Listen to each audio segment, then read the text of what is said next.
Welcome to the Appraisal Subcommittee, public hearing on appraisal bias. Thank you for joining us today. Please note this conference is being recorded and all audio connections are muted at this time. If you require technical assistance, please open chat with the associated icon at the bottom of your screen and send a message to the host. If you do not see the toolbar, please move your cursor and the toolbar will appear. With that, I'll turn the conference over to Zixta Martinez, ASC Chair. Good morning. Thank you for joining the Appraisal Subcommittee's fourth hearing on appraisal bias in the residential real estate market. Today's hearing is being hosted by the U.S. Office of the Comptroller of the Currency, or OCC, at their headquarters in Washington, D.C., and it's being live streamed via webcast. My name is Zixta Martinez. I serve as chair of the board of the Appraisal Subcommittee, or ASC. I also serve as deputy director of the Consumer Financial Protection Bureau, or CFPB. Today's hearing will build on information the ASC gathered at 3 previous hearings held last year. Our hearing will focus on opportunities and challenges for the appraisal profession and state and federal regulators to address appraisal bias and increase diversity in the profession, including oversight of the Appraisal Foundation. As with previous hearings, the ASC is accepting written comments from the public about the topics discussed today through February 28th. You can submit a comment by emailing appraisalbiashearing@asc.gov. Here's what you can expect at today's hearing. Michael Su, the acting comptroller of the currency, will provide opening remarks. Following his remarks, we will hear from a panel of 5 witnesses. After opening statements from our witnesses, representatives of each of the 7 ASC member agencies will pose questions to the witnesses. To kick off today's hearing, we are very pleased to have Michael Su, acting comptroller of the currency. As acting comptroller of the currency, he is the administrator of the federal banking system and chief executive officer of the OCC. He also serves as a director of the Federal Deposit Insurance Corporation, a member of the Financial Stability Oversight Council, and the Federal Financial Institutions Examination Council.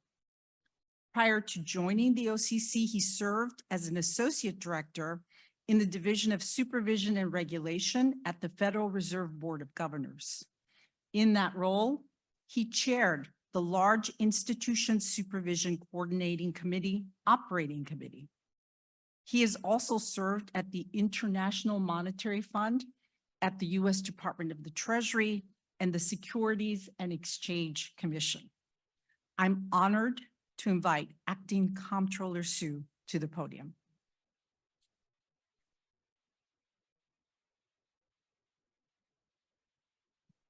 Thank you, Zixta, for that very kind welcome. Good morning. I'm honored to host this important event sponsored by the Appraisal Subcommittee. It's fantastic to see so many key players who are vested in addressing bias in the appraisal system. This is the 4th in a series of public hearings of the ASC to better understand the challenges and potential solutions related to appraisal bias. The first hearing in January 2023 focused on understanding the home appraisal system and the root causes of appraisal bias. The second hearing, held in May, focused on appraisal standards, appraiser qualification criteria, barriers to entry into the profession, and appraisal practices. The third hearing was held last November to discuss how residential appraisals are developed and reviewed, the process for reconsiderations of value, and the development of rural appraisals. Today's hearing will build on what the ASC has learned from the 3 previous hearings, working towards finding solutions to eliminate appraisal bias within the financial industry. Together, I firmly believe that by addressing appraisal bias, we can build a more equitable housing finance system for all Americans. Home ownership is a major determinant of wealth in America and a key to a host of economic opportunities. Home equity can finance college or other post-secondary education, small businesses, or medical or other emergencies. Persistent racial wealth inequality, however, has prevented many potential home buyers, particularly minorities, from owning homes. Economic inequality in the U.S. has been rising steadily for decades. The COVID-19 pandemic, with its disproportionate impact on communities of color, made matters worse. Thanks to a housing shortage and soaring home prices, Americans who own their homes have seen a nearly $12 trillion increase in housing wealth since 2020. While these homeowners may rejoice, many minority home buyers still face daunting hurdles and endure a widening racial wealth gap. Expanding access to homeownership means addressing bias in the appraisal of home values. The OCC recognizes the value of our collective efforts to increase the diversity of appraisers, reduce barriers to entry into the appraisal profession, and address challenges within existing standards for appraisal reports. A component of the OCC's commitment to elevating fairness and addressing inequality is supporting efforts to increase access to homeownership. We're taking steps that include working to improve supervisory methods for identifying potential discrimination in lending activities and property valuations, and supporting research that may lead to new ways to address the undervaluation of housing in communities of color. The OCC is encouraging banks to expand their financing of affordable housing and other community needs, especially in low and moderate income areas. Expanded access to credit is also a key element of the CRA and its core purpose of encouraging banks to help meet the credit needs of the entire communities they serve, including LMI areas. The OCC has long encouraged banks to ensure their boards of directors and workforces reflect the diverse communities they are chartered to serve. Without diverse leadership and staffing, including internal and external appraisers, banks risk developing blind spots or miss red flags that might threaten safety and soundness or impede fair access. The OCC is also working to reduce barriers to minority homeownership through Project REACH. As the convening authority for Project REACH, the OCC is harnessing the energy and ideas of concerned civil rights, community, banking, business, and other industry leaders across the nation to address this challenge. If you're interested, I encourage you to go to occ.gov to learn more. In closing, I want to offer a few words of thanks. Thank you to our expert witnesses. I know many of you have traveled long distances to be here and taken time away from your busy schedules. Thank you to our fellow regulators who, along with the OCC, represent the organizations that compose the ASC Board of Directors: the Federal Reserve, CFPB, FDIC, NCUA, FHFA, and HUD.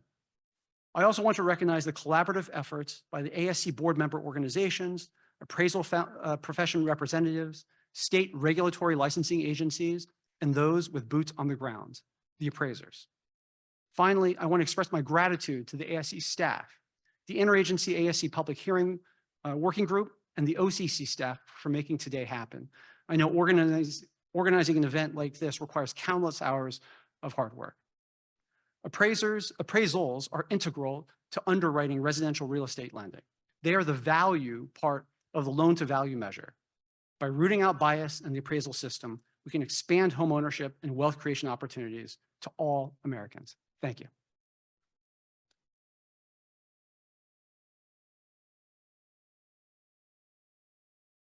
Thank you, Acting Comptroller Sue. I will now introduce our witnesses. Joining us today, David Bunton, President of the Appraisal Foundation, Ed Neely IV, Executive Director of the Mississippi Appraisal Board, Maureen Sweeney, Principal Real Estate Appraiser, Melissa Tran, Director of the Texas Appraiser Licensing and Certification Board, and Jillian White, Chief Executive Officer, Appraisal Insights. Thank you for participating as witnesses today. Each of you will have approximately 5 minutes to provide your opening statement, and we will begin with Mr. Bunton. Mr. Bunton, the floor is yours. Good morning to all of you, and thanks to Acting Comptroller Sue and members of the Appraisal Subcommittee for the invitation to appear before you today. My name is Dave Bunton. I'm pleased to be here in my capacity as the President of the Appraisal Foundation to discuss our ongoing work to help uphold the public trust in the appraisal profession and to answer any questions that you may have. First off, I would like to quickly thank our hearings host, the OCC, for their continued partnership with the foundation in the past year.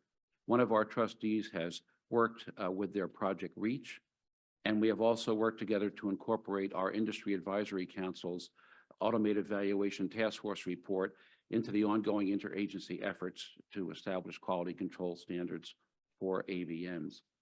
The Appraisal Foundation has a long history as a valued partner and a resource to the federal government ever since we had our congressional authority granted to us in 1989 regarding standards and qualifications. We've had multiple government contracts over the years. This includes working closely with the Obama-Biden administration. We were their evaluation resource when they developed the Better Buildings Challenge, which was to improve the efficiency of commercial buildings by 20% by 2020. And also with that administration's Department of Energy on green energy issues in the appraisal profession. We are pleased to be able to provide the best that the private sector has to offer to state and federal regulators. We're pleased about this partnership in the past, and we look forward to being partners going forward. A central role in this system is to provide tools for regulators, both state and federal, who enforce the standards and qualifications throughout the profession. I'm so proud both our boards, the Standards Board and the Qualifications Board, have reacted quickly with dispatch regarding concerns of bias and discrimination over the past 12 to 18 months. One is the Appraiser Qualifications Board has now made fair housing education a required component of all appraisers' education, first to obtain a state credential and secondly to maintain that state credential. When they developed the fair housing education requirements, they first put together a forum of 18 organizations, federal regulators, state appraiser regulators, educational providers, consumer and civil rights groups before they ever put pen to paper. And I think that's what made that process so efficient. So now that education requirement is in place, and this is our first ask of you, there is no better element in a course than case studies. So now we have a fair housing requirement, and we're having trouble finding valuation biased case studies. So whether it's through HUD or state appraisal regulatory agencies or through the courts, it's been a real challenge. So any help you can provide us in providing case studies, we would greatly appreciate it. We also appreciate your compliance reviews to make sure that the criteria that the AQB has already established is adopted, and we support the focus that you've had recently about identifying states that exceed that criteria and then requesting some type of a justification as to why that additional barrier is truly necessary. Our Appraisal Standards Board wrapped up their work to adopt a new edition of USPAP.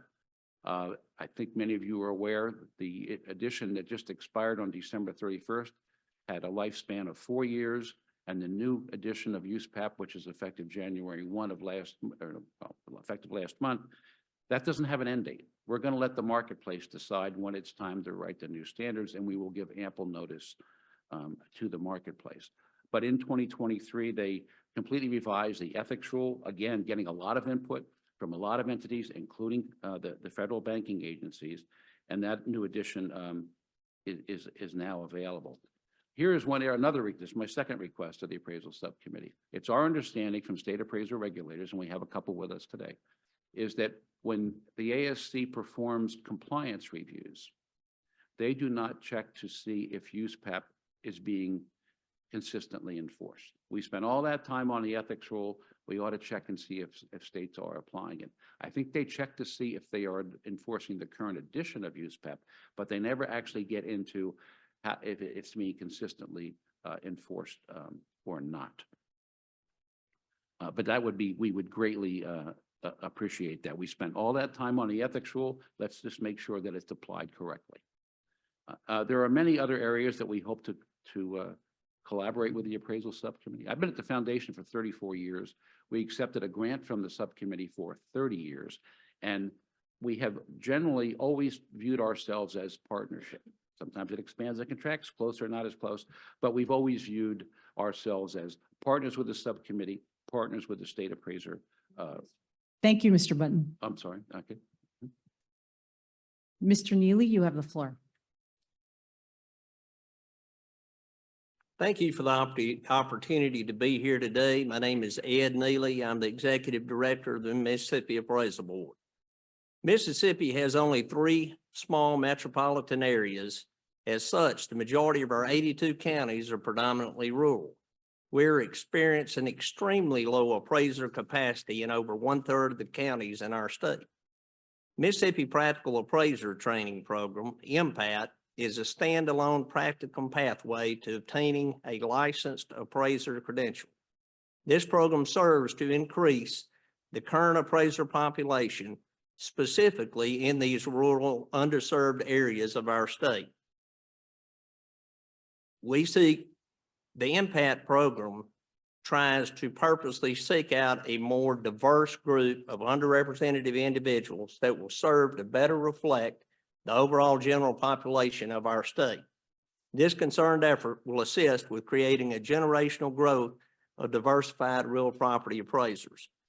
MPAT was developed and is managed by a state-approved education provider that is a credentialed appraiser, credentialed instructor, an education course developer, former regulator, and subject matter expert in the uniform standards of professional appraisal practice.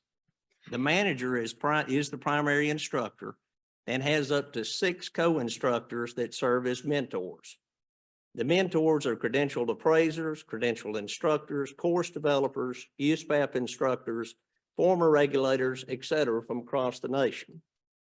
MPAT is an education-based program that was designed to offer practical appraiser experience in a controlled environment by employing appraisal theory and methodology for conceptual learning experience. Education hours are earned or gained through virtual classroom lecturing sessions, tutorial video sessions, developing and reporting assignments, site visits to properties with the instructor, application of appraisal concepts. The MPAT program is divided into 17 learning modules in which participants must demonstrate a sufficient level of proficiency for each model prior to advancing to the next level. Proficiency, excuse me. These completed reports will be on various types of properties: 1 unit residential, 2 to 4 unit residential, manufactured homes, vacant land, etc. The participant is required to complete 20 appraisal report assignments. MPAT was first implemented in January of 2022, with 73% of the MPAT participants from low appraiser capacity areas of the state. Participant gender makeup was 50% male, 50% female. Also, 45 of those participating individuals were from non-white populations. The effectiveness of MPAT is reflected in the overall pass rate for the national exam. MPAT individuals surpassed the national first-time tester average by 16%. This evidenced the exactitude and the strength of the controlled learning practicum pathway to licensing. Since February of 2023, the education provider that developed MPAT and the Mississippi Appraisal Board have been working closely with multiple licensing jurisdictions across the nation that are highly interested in duplicating this practicum within the state. Mississippi welcomes the opportunity to share this successful program with others. Collaborative efforts are ongoing with other licensing jurisdictions, education providers, and higher education facilities to scale this successful program. The pilot program for MPAT was funded through the ASD State Support Grant Opportunity. Currently, an MPAT program is in process without the benefit of ASC funding. However, there appears to be no shortage of applicants willing to be able to pay for his or her own tuition fees to gain experience hours through this flexible, effective pathway to licensing. Mississippi has adopted Pria by statute 7334-21, state statute number. Our state aligns with AQB requirements for gaining experience hours as prerequisite to taking the national licensing and certification exam. In the past 12 months, we have received approximately 50 complaints, and we are pleased to report that not even one of the complaints allege bias. Thank you, Mr. Neely. Ms. Tran, you're next. Madam Chair and members of the subcommittee, my name is Melissa Tran and I'm the Director of the Texas Appraiser Licensing and Certification Board. Our agency is responsible for oversight of appraisers in the state of Texas. Thank you for allowing me to be here. I commend your commitment to finding real and tangible solutions to these issues. I was asked to give a state regulator's perspective on challenges facing the industry today. Needless to say, the biggest issues are appraisal bias and lack of diversity in the profession. In Texas, we've taken a multifaceted approach in addressing these issues. First, we've eliminated barriers to entry to the extent that we can. As you know, the Appraiser Qualifications Board sets the minimum federal requirements to become an appraiser. Each state then has the right to require more. In June of last year, as part of the PAVE Action Plan, the task force released this dashboard identifying licensure requirements for each state. Texas was one of only 5 states that did not have any requirements over the federal minimum. Additionally, Texas is among the few states that allow supervisors in the traditional model to have more than 3 trainees. Finally, in recognizing the need for additional pathways to gain experience, Texas was an early adopter of Pria. Secondly, we've increased communication efforts. We created a targeted communication campaign towards aspiring appraisers. We communicated early and often about Pria, and we participated in the Appraiser Diversity Initiative. These outreach efforts have paid off. Texas has the highest number of Pria participants of any state with 39 individuals, the next highest state being at 14 participants. Finally, we enhanced enforcement efforts related to appraisal bias. Texas was the first to create a strategic partnership with the State Civil Rights Division, which is a fair housing assistance program, to investigate appraisal bias cases. Through this partnership, we've been able to leverage one another's knowledge and ensure that these cases are investigated by subject matter experts. We've shared this framework with other states, and I know that many states are exploring partnerships of their own, with one already entering into a similar agreement. While we have accomplished a lot, there's still a long road ahead of us. I was also asked to share my thoughts on opportunities that we had to further address these issues and how the AAC could help state regulators. Of course, one of the biggest opportunities the AAC has to assist states is through funding. I believe that the AAC is in a unique position with the fees collected through the AMC National Registry to provide states with the resources needed to tackle these issues. I was encouraged to see that the AAC released its notice of funding availability at the beginning of this month, which included reducing barriers to entry as a priority. However, I was surprised to see that scholarships are an unallowable activity in this grant. Scholarships would have provided a swift and impactful solution to reducing barriers and providing appraisers in underserved areas. The maximum funding for this grant cycle is $120,000 a year for 3 years.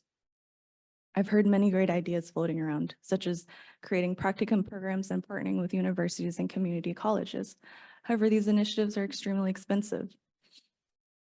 My first order of business when I go back to Austin is to complete this grant application, but we will need, as an agency, to determine what initiatives we can take on within the parameters of this funding amount and allowable activities. While I'm grateful to the AC for any funding that it's willing to provide, I do believe that by allowing scholarships and increasing the funding amount, the AC will encourage states to take a really hard look at what would be impactful in their own areas. I also believe that a reassessment of the qualifications criteria is long overdue. It's no secret that it's hard to become an appraiser. I testified earlier that Texas does not have any requirements over the federal minimum. Despite this, we get calls from aspiring appraisers on a daily basis telling us how hard it is to find someone who's willing to supervise them. I met with a young woman who told me that she wanted to become an appraiser and start a minority women-owned appraisal firm. I met with her again a year later at the Appraiser Diversity Initiative, and she had yet to find a supervisor. Unfortunately, stories like hers are not rare. The silver lining in all of this is that I believe the right people are invested in making a difference. I think that through continued partnerships, additional AAC grant funding, additional AAC grant activities, and along with the reassessment of the qualifications criteria, change is possible. And with that, I look forward to your questions. Thank you, Ms. Tran. Ms. White, you have the floor. Hello. And thank you so much for the privilege and the opportunity to be able to address the panel today on the topic of appraisal bias. Your attention to this matter is invaluable, and I'm honored to be able to participate in the ongoing dialogue. So in preparation for my oral remarks, I asked myself one fundamental question, which is, what is the one thing that if it were implemented would have the greatest impact and make everything easier, if not altogether unnecessary? And the answer to that question was the elimination of the supervisory trainee relationship. As it stands right now, real estate appraising is one of the few professions that is still relying heavily upon the apprenticeship model. And so what this means is essentially you have to, if you want to become an appraiser, you have to already know an appraiser. And so there's a great deal of data out there in regards to what sort of impact this has had on the appraisal profession.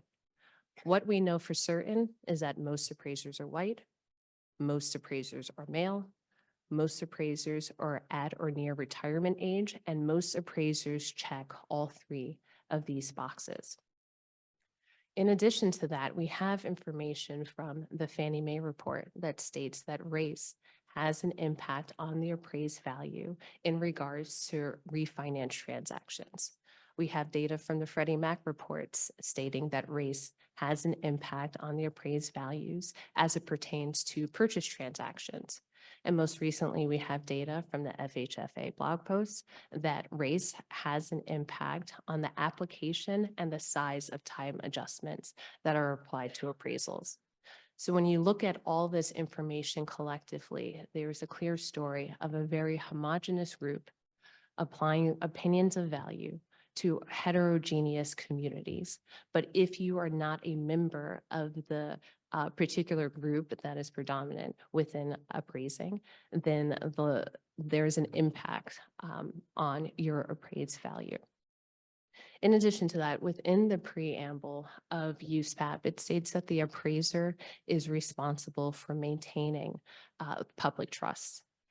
Given the demographics of the appraiser population, I think this is a very impossible task and ask of appraisers currently. The public trust has been eroded and is continuing to be eroded. And the only thing that's going to really move that forward is the diversification of the appraiser population so that it is more representative of the communities that it serves. So now I understand that each of the agencies seated up here today is not directly responsible for appraisal qualifications. However, I did want to acknowledge and highlight your outsized power of influence on this topic. And there's an incredible opportunity to lean into that in order to make meaningful change. I have been contracted by the FFIEC to create an appraisal bias training for state and federal bank examiners. And as I'm preparing the curriculum, I'm laser focused on what is the one thing that could have an outsized impact in empowering bank examiners in order to identify lenders who might not be handling the topic of appraisal bias appropriately. And so I invite each of the agencies to also take a look at what is the one thing that could have an outsized impact in your ability to fulfill on the promises of the PAVE initiative, such as strengthening guardrails, empowering consumers, and a revamping of the ROV process. So once again, my name is Jillian White. I thank you for this opportunity to present in front of you, and I look forward to all of your questions. Thank you, Ms. White. Ms. Sweeney, you're next. Thank you. Thank you, Madam Chair and members of the Appraisal Subcommittee. I thank you for the opportunity to be here today representing the independent fee appraiser. After 3 public hearings on appraisal bias, I ask, where do we go from here? The interagency appraisal and evaluation guidelines need to be strengthened with the goal of promoting public trust. I encourage more oversight by bank regulators, including using the regulatory systems in place as a result of FIREA, which they largely ignore. The systems the ASC oversees are in place. Use them. Hire licensed and or certified appraisers in the federal financial institutions examining agencies to assist in overseeing the programs at the GSEs, FHA, and VA, especially when investigating appraisal complaints from the public to determine if the complaints has merit. Some blamed the appraisal profession for the housing crash of 2008, yet no data was collected to determine the percentage of foreclosed mortgage loans as well as loan buybacks that were generated by traditional appraisals developed by licensed and certified appraisers versus the percentage of loans generated by automated valuation models. Today, this data is still not collected or distributed. Why not? On appraisals for federally related transactions where an appraiser trainee develops the appraisal report, allow the appraiser trainee to sign the report along with their co-signing supervisory appraiser. How can we encourage people, including those from underrepresented communities, to become appraisers when they are not allowed to work? Put the truth back in truth in lending and make the settlement statement transparent when it comes to appraisal fees. Have a line item for the cost of the appraisal report and a separate line item for the cost of the appraisal management company, as well as lines for technology and portal usage fee. The consumer must know what they are paying for. Alternative valuation products that require the collection of data by specific data apps open the door to a host of problems, including data being sent and analyzed by unknown and unlicensed individuals out of the United States, subject to out-of-country laws, review, and ownership of the data, as well as unlicensed and unaccountable property data collectors. Again, who controls and regulates the data? Who controls the consumer's data when it's collected on a data collection app by appraisal management companies and by appraisal software providers? The collected data, including scans, videos, and photos of consumers' homes and possessions, must be protected, and access to data must be controlled. The property data collection process by unlicensed and unregulated people hamper the appraiser trainees' development and hurts the next generation of licensed and certified appraisers. Property data collectors should be replaced with appraisal trainees working towards a career as a licensed or certified appraiser. Allow the appraiser to speak directly to the lender client instead of going through third-party agents. This will save time, especially when consumers request a reconsideration of value. Complaints filed by regulatory agencies, Fannie Mae and Freddie Mac, to state licensing and regulatory boards should have merit. The complaint should identify where the USPAP infraction takes place within the report, rather than a general accusation that there's a problem with the report and the regulatory agency needs to find it. The complainant must cooperate with the state regulators after alerting them of the infraction. Currently, Fannie Mae in particular offers no cooperation with the states. I chose to be an appraiser so I can protect the public trust. I believe that people who choose to work in public service want to do the same. I believe that the Interagency Appraisal and Evaluation Guidelines, a policy approved in 2010, failed the appraisal community, failed the public trust, and greatly benefited profit-driven businesses that have no accountability to the public or the public trust. The current system rewards cheap and fast. I believe we can do better and we must do better. Thank you. Thank you, Ms. Sweeney, and thank you to all the witnesses for your testimony today. It's now my pleasure to introduce the ASC member agency representatives. They are Rohit Chopra, Director of the Consumer Financial Protection Bureau, Jean Marie Mattingly, Deputy Director, Office of Credit Union Resources and Expansion at the National Credit Union Administration, Arthur Lindo, Deputy Director for Policy, Division of Supervision and Regulation, Board of Governors of the Federal Reserve System, Elizabeth Davis, Housing Program Officer, Office of Housing, FHA, U.S. Department of Housing and Urban Development. Luke Brown, Associate Director for the Supervisory Policy Branch Division of Depositor and Consumer Protection at the Federal Deposit Insurance Corporation and Vice Chairperson of the ASC. James Wiley, Associate Director of Fair Lending at the Federal Housing Finance Agency. And Enos Thomas, Deputy Comptroller for Credit Risk at the Office of the Comptroller of the Currency and ASC member. We'll next turn to the first round of questions. Each ASC representative has 10 minutes to ask questions. Then we will take a 10-minute break, and the representatives will have 8 minutes to ask questions. As you may have noticed, Director Chopra has been unavoidably delayed. If he has not joined us by CFPB's turn, I will be sitting in for him. So we will get started with Deputy Comptroller Thomas. Deputy Comptroller Thomas, the floor is yours. All right, thanks, Chair Martinez. And thanks to all the witnesses who are here to visit with us today and share your experiences and your thoughts. And hopefully we can continue to move forward in our journey to find ways to resolve appraisal bias. My first question I want to start off with is with you, Mr. Neely, on your Mississippi Practical Appraiser Training Program. One, I want to thank you for your state having such a program put in place, but I want to dive a little bit more. You share some percentages of participants that are that have participated in the program since 2022 when you all implemented it.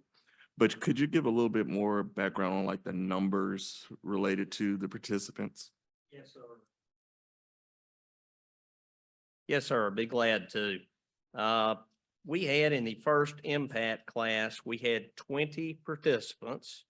And of those 20 participants, we had 7 that were African American, 1 that was Latino, 1 that was Native Americans, and then the rest were Caucasian.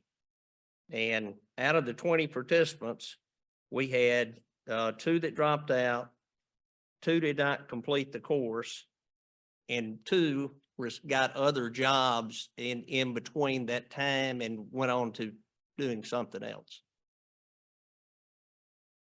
Okay, thank you.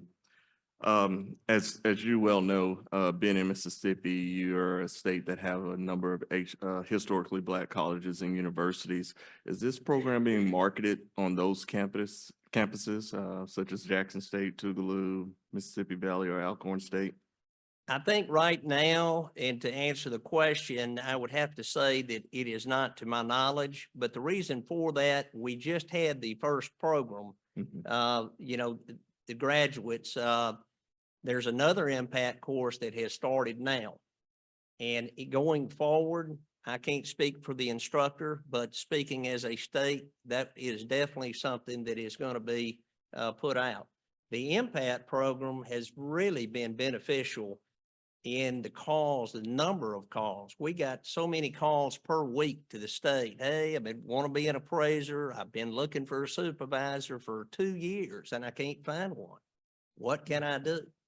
And now with the impact program, along with Pria, that new program, I think that it's going to be a pathway that is going to allow the potential candidates an opportunity to get into the appraisal profession. Okay. Thank you very much.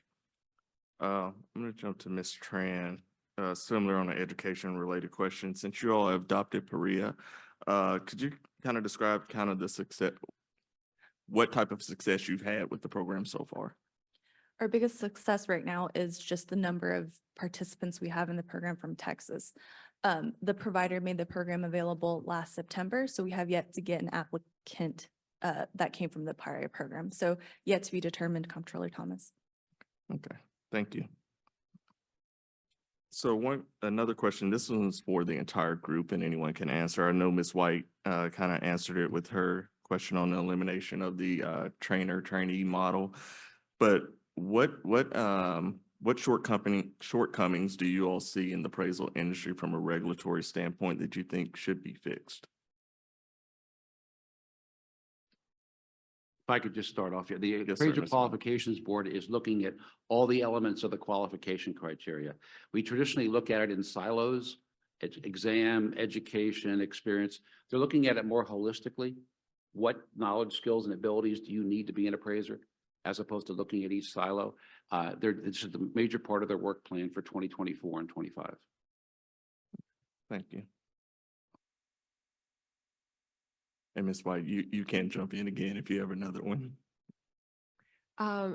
Actually, if I could, I would just double down on the chokeholds in terms of diversity and new talent coming in with the appraiser trainee model as it exists currently.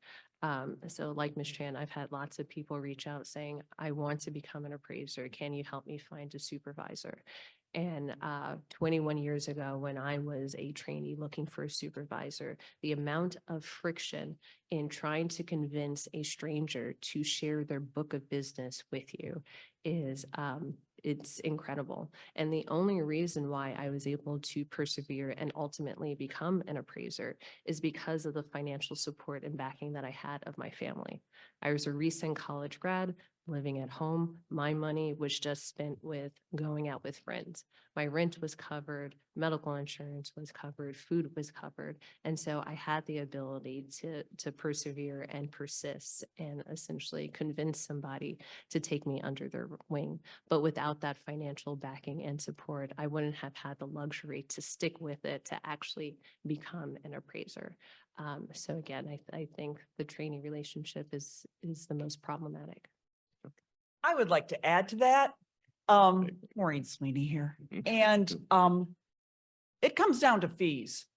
There's a huge problem with, one, fees that appraisers are paid with what the consumer is paying.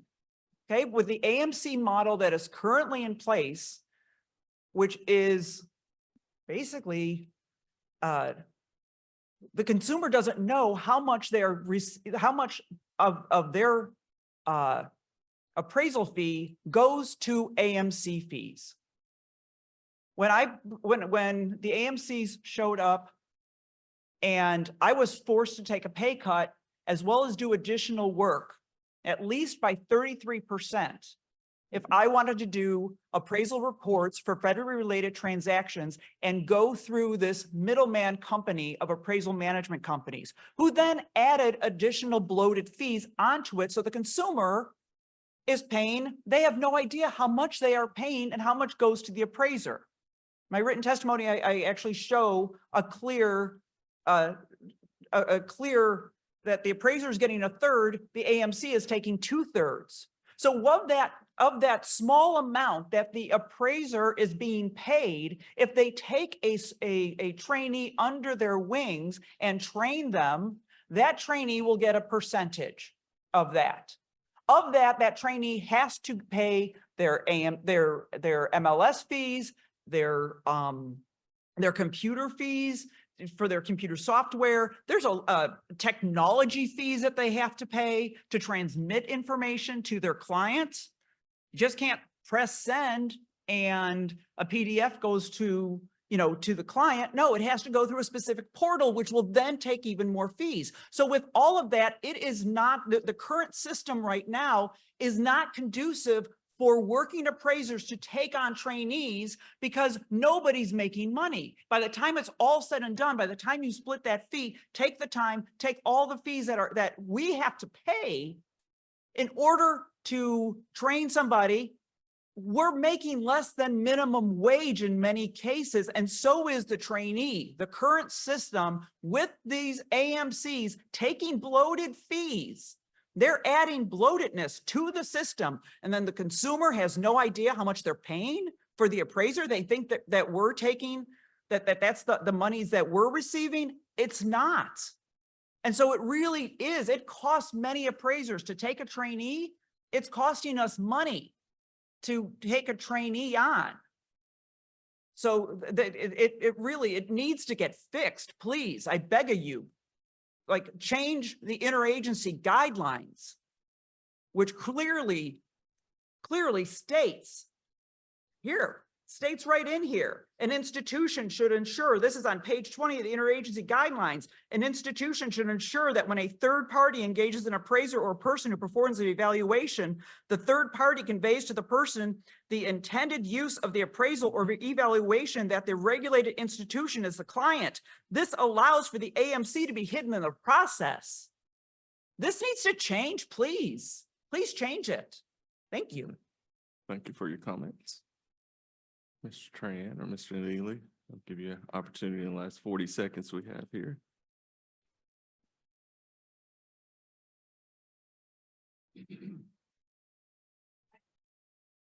I just echo what Ms. White said about a reassessment of the qualifications criteria and how difficult it is to become an appraiser through the traditional training model. Okay. Thank you. Chairman. Excuse me, I really do believe that with programs such as MPAT, our vision as a state is for the future, or for the future as a state, is to ensure that highly skilled, well-trained real property appraisers are entering into the profession and can serve as appraisers in these underserved areas where we have low capacity. Thank you all. Thank you, Deputy Comptroller Thomas. Associate Director Wiley, you're next. Thank you, Chair Martinez. Mr. Neely, the MPAT program, I wonder if you could talk a little bit about the costs of the program? Okay, the initial program, the state of Mississippi received a grant from the ASC to, conduct the program. The grant was very beneficial and instrumental in Mississippi being able to, have the course take off, the program take off the ground. This year, because, we have not yet reached the grant period, the instructor, like I said earlier, is charging for the course. And the participants, it's just overwhelming. I get call after call as a state director. Tell me about the MPAT program. Who do I contact? How do I find out more about it? And so it is so popular that we're getting calls left and right. I mean, they're very Mr. Neely, huge. could you tell me specifically what the cost the participants are paying this year is? No, sir, I'm not familiar. We just approve the program for the state. And of course, the state does not charge the fee for the course or the program. Thank you. You mentioned also that Mississippi is a state that has adopted Pria. I wonder if you could just contrast and sort of give a comparison between, the sort of paths available right now in Mississippi, the MPAT program, Pria, the supervisor model.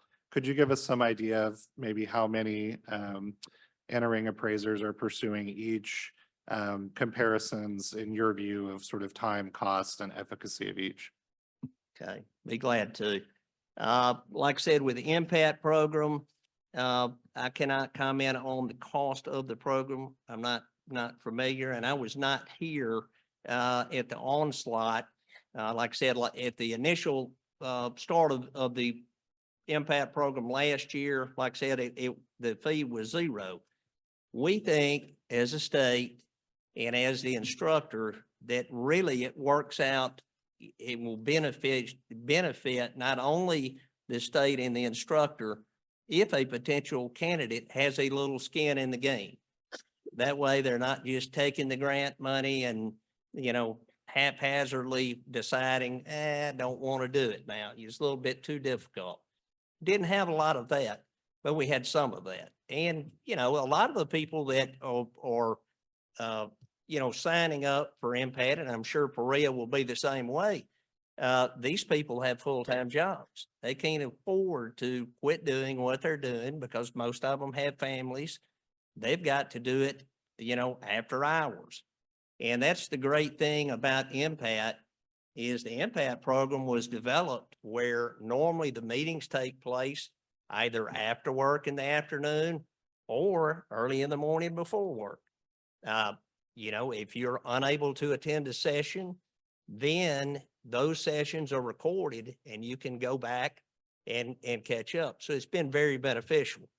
The Pria program, we adopted that by reference. We felt like, since the qualification board had already extensively reviewed the program, we were familiar with it enough. We've seen it at the Arrow conference. We've seen presentations, but we really don't have anything, hard to, but we really believe that pathway along with impact.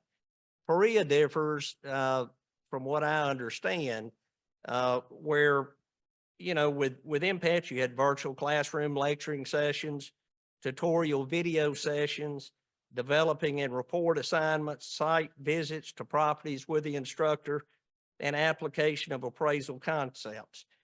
You're going to have a lot of the same, but I think the big difference in where the Pria program, it's going to be, a nearly all virtual course, and which that's going to be wonderful for working people that do not have the time, that have families, that have children, to do it after work, to do it before work.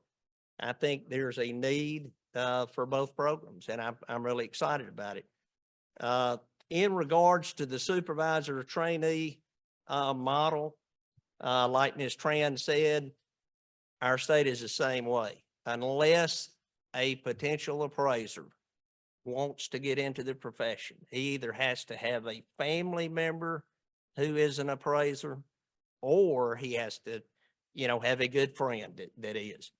Nobody is willing to take on a trainee. Right now with the interest rates being higher than they were several years ago, there's not as much business. The appraiser is trying to concentrate on getting as much done as he can to provide for his family, and he doesn't have time to spend with a trainee. And also, it's just the liability. I think, like Ms. Sweeney said, I don't know what the answer is, but I believe that it's so restricted. The supervisor trainee model is not working in our state. It's really not. We have people that call on a weekly basis. I've taken the courses. I can't find a supervisor. What do I do? Thank you so much, Mr. Neely. Ms. White, I think we've heard from Mr. Neely and several others, and you have mentioned that the supervisory model is just not working in many, many circumstances. This is something you highlighted in your testimony. We've heard about practicum programs. We've heard about Pria. What do you think the path forward is? Is it something else? I think the practicum and Pria are both steps forward in the right direction. However, ultimately, I think appraisers should have the opportunity to take their coursework, take an exam, and then become an appraiser. So much time and energy is spent trying to figure out a way to get just fresh blood into the industry, diversity into it. And the reason for all of this friction and the workarounds is that the current system that we have just isn't working. So ultimately, I think moving towards taking the coursework and an examination would debottleneck this and allow all those who have an interest in becoming an appraiser the opportunity to do so. Yes. The practicum was approved by the AQB in 2009. And until the Mississippi endeavor, no one had did it because economically it never worked. The grant from the Appraisal Subcommittee makes it work economically. And I think, I think your reserves are in the neighborhood of $30 million. I think a partnership between the subcommittee and the states would be a game changer. Pria also now has been approved by 47 states and the District of Columbia. I think all states will approve it sometime this year. Thank you. Ms. Tran, a couple of questions for you. You mentioned Texas was the first state to adopt this sort of partnership between the State Fair Housing Investigative Agency and the Appraiser Licensing and Certification Agency. Just in my own work, I'm a fair housing attorney. This seems to just make a lot of sense to me. It seems like appraisers may not understand exactly how to investigate or approach a discrimination case and understand discrimination law. Likewise, fair housing attorneys may not have the deep expertise in appraisals. would Texas be willing to, any state that wanted to adopt this, to provide assistance to any other state in adopting that model? 100%, Director Wiley. And it's something that we've been doing. We've done outreach to state regulators and housing counselors and said, if you want our agreement, a copy of our agreement, we'll provide it for you. I never hesitate to share this partnership with anyone who asks. Thank you. Mr. Bunton, you've talked about the sort of comprehensive review that's intended for the appraisal qualifications criteria. One item I was curious about is one thing that has not been mentioned today. Well, I'm sorry, actually, it was mentioned by Ms. Sweeney. The sort of emergence of property data collectors. Is that something that you might explore, or the Appraisal Qualifications Board might explore as a potential pathway to entry, something that would provide some experience under those criteria? Exactly. One of the things that the Appraisal Qualifications Board is looking at is experience in related professions, real estate agents and brokers, home inspectors, property data collectors. So what we're going to do is reach out to those groups though and see if they can give us some advice. The hard thing is converting. You know, how many real estate sales equal how much appraisal experience? But we want to work with the realtors, the Home Inspector Association to get that related experience. Thank you. Chair Martinez, I'll yield the remainder of my time. Thank you. Vice Chair, Vice Chair Brown, you have the floor next. Good afternoon. I'd like to first say to the witnesses, thank you for joining us for this important conversation. The fourth hearing. Also would like to thank participants generally in the hearing. This is a critically important topic that a lot of work still needs to be done, although some progress has been made in the last couple of years. Mr. Bunton, you've outlined a number of changes that TAF is considering in response to the PAVE report, as well as the ASC board's oversight of a number of issues. You mentioned in your written testimony that in the past year, your board has been hard at work in putting your learnings into action. Would you please explain what your organization has specifically learned over the last 2 years that has motivated you to implement these types of changes? Well, it depends on the board. The standards board that has the USPAP has prohibited bias and discrimination since it was written in 1987. But then what we learn is when people see unsupported and supported discrimination, bells go off. There's a lot of definitions of the word discrimination. So that was a learning experience for us, that people can read it and interpret it different ways. Qualifications board, I think it was healthy for us to take a look at all of the required core curriculum and just identify where fair housing education is located. It's in there, but you have to go on a bit of an Easter egg hunt to find it. It's buried in certain courses, and we thought it warranted special attention and a freestanding course. And then lastly, our governing body, our Board of Trustees, we had some appointed seats, and we had some that were elected at large, and there are no more appointed seats on our Board of Trustees. There was the accusation of pay to play, which we disagree with, but it did cause us to examine everything, and we think it's healthy that every seat is reviewed, elected, publicly interviewed by our trustees. What have you learned about barriers to entry into the industry? Well, a lot of times, here's what we're struggling with.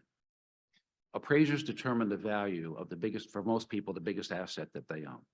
And they also enter those people's homes.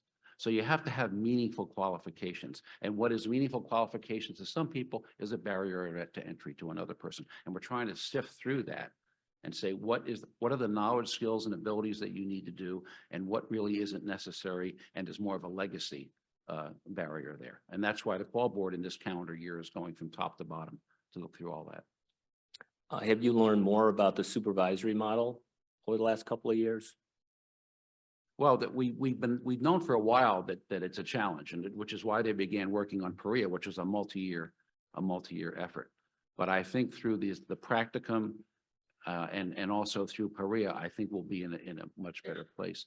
One last thing, we also now have created a new advisory council that focuses on civil rights and consumer affairs and fair housing. And we have over 110 organizations affiliated with the foundation. This forced us to look at that list of organizations, and we were very weak in that area. So now we have 10 that belong to that group, and we have 3 more that are applying. It gives us a perspective that we didn't have before. Thank you. You know, obviously, the mission of the foundation is to set standards of excellence for the industry and promote education and uphold the public trust. And, you know, you talked a few minutes ago during your testimony about how your organizations, and I'm saying organizations to cover the boards, have acted quickly and with dispatch, but it sounds like you're being responsive. You mentioned the ASC report. You mentioned the PAVE reports. Given the role that you were all playing, could you talk a little bit about why it appears and, you know, the expertise on your board, your role in the industry? Could you talk about why you're reacting to all these external reports as opposed to taking leadership role yourselves? You know, given your expertise and your experience in the industry, I would imagine that you would independently be aware of these and maybe be leading the way on addressing some of these issues. Well, I'm pleased to tell you that in December of 2020, we had the first symposium on valuation bias. We had Andrew Perry and many other people on it. So I believe we were the very first organization to do it. You know, it's interesting. I've been at the foundation a long time and testified before Congress 6 or 7 times. This issue has had a much renewed focus. It's been healthy for us to look at all this, but I would go through congressional hearings and be asked a million questions, and never once was it about valuation bias or discrimination. It's only in the last 36 to 48 months. And we were acting, as I said, we began in December of 2020 and have been acting with dispatch ever since. Even with that answer, when you're talking about questions from the Hill, it sounds like you're reacting. I just wonder, what assurances can you give this board that, given what we all know now, given the resources you have, given the important role you have vis-a-vis appraisers in the states, that your organization will actually take the lead, identify issues, address those issues from an appraisal bias perspective, as opposed to reacting to what others are saying? Mm-hmm. Well, just one little quick point here. The agendas of our independent boards are driven externally, not by the members, but by the public meetings that they have.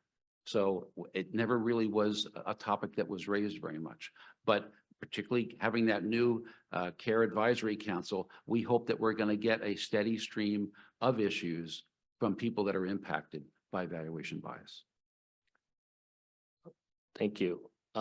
So, you know, given this conversation, can you commit to the board that going forward that TAP will periodically report out on the various initiatives that you've identified and provide data?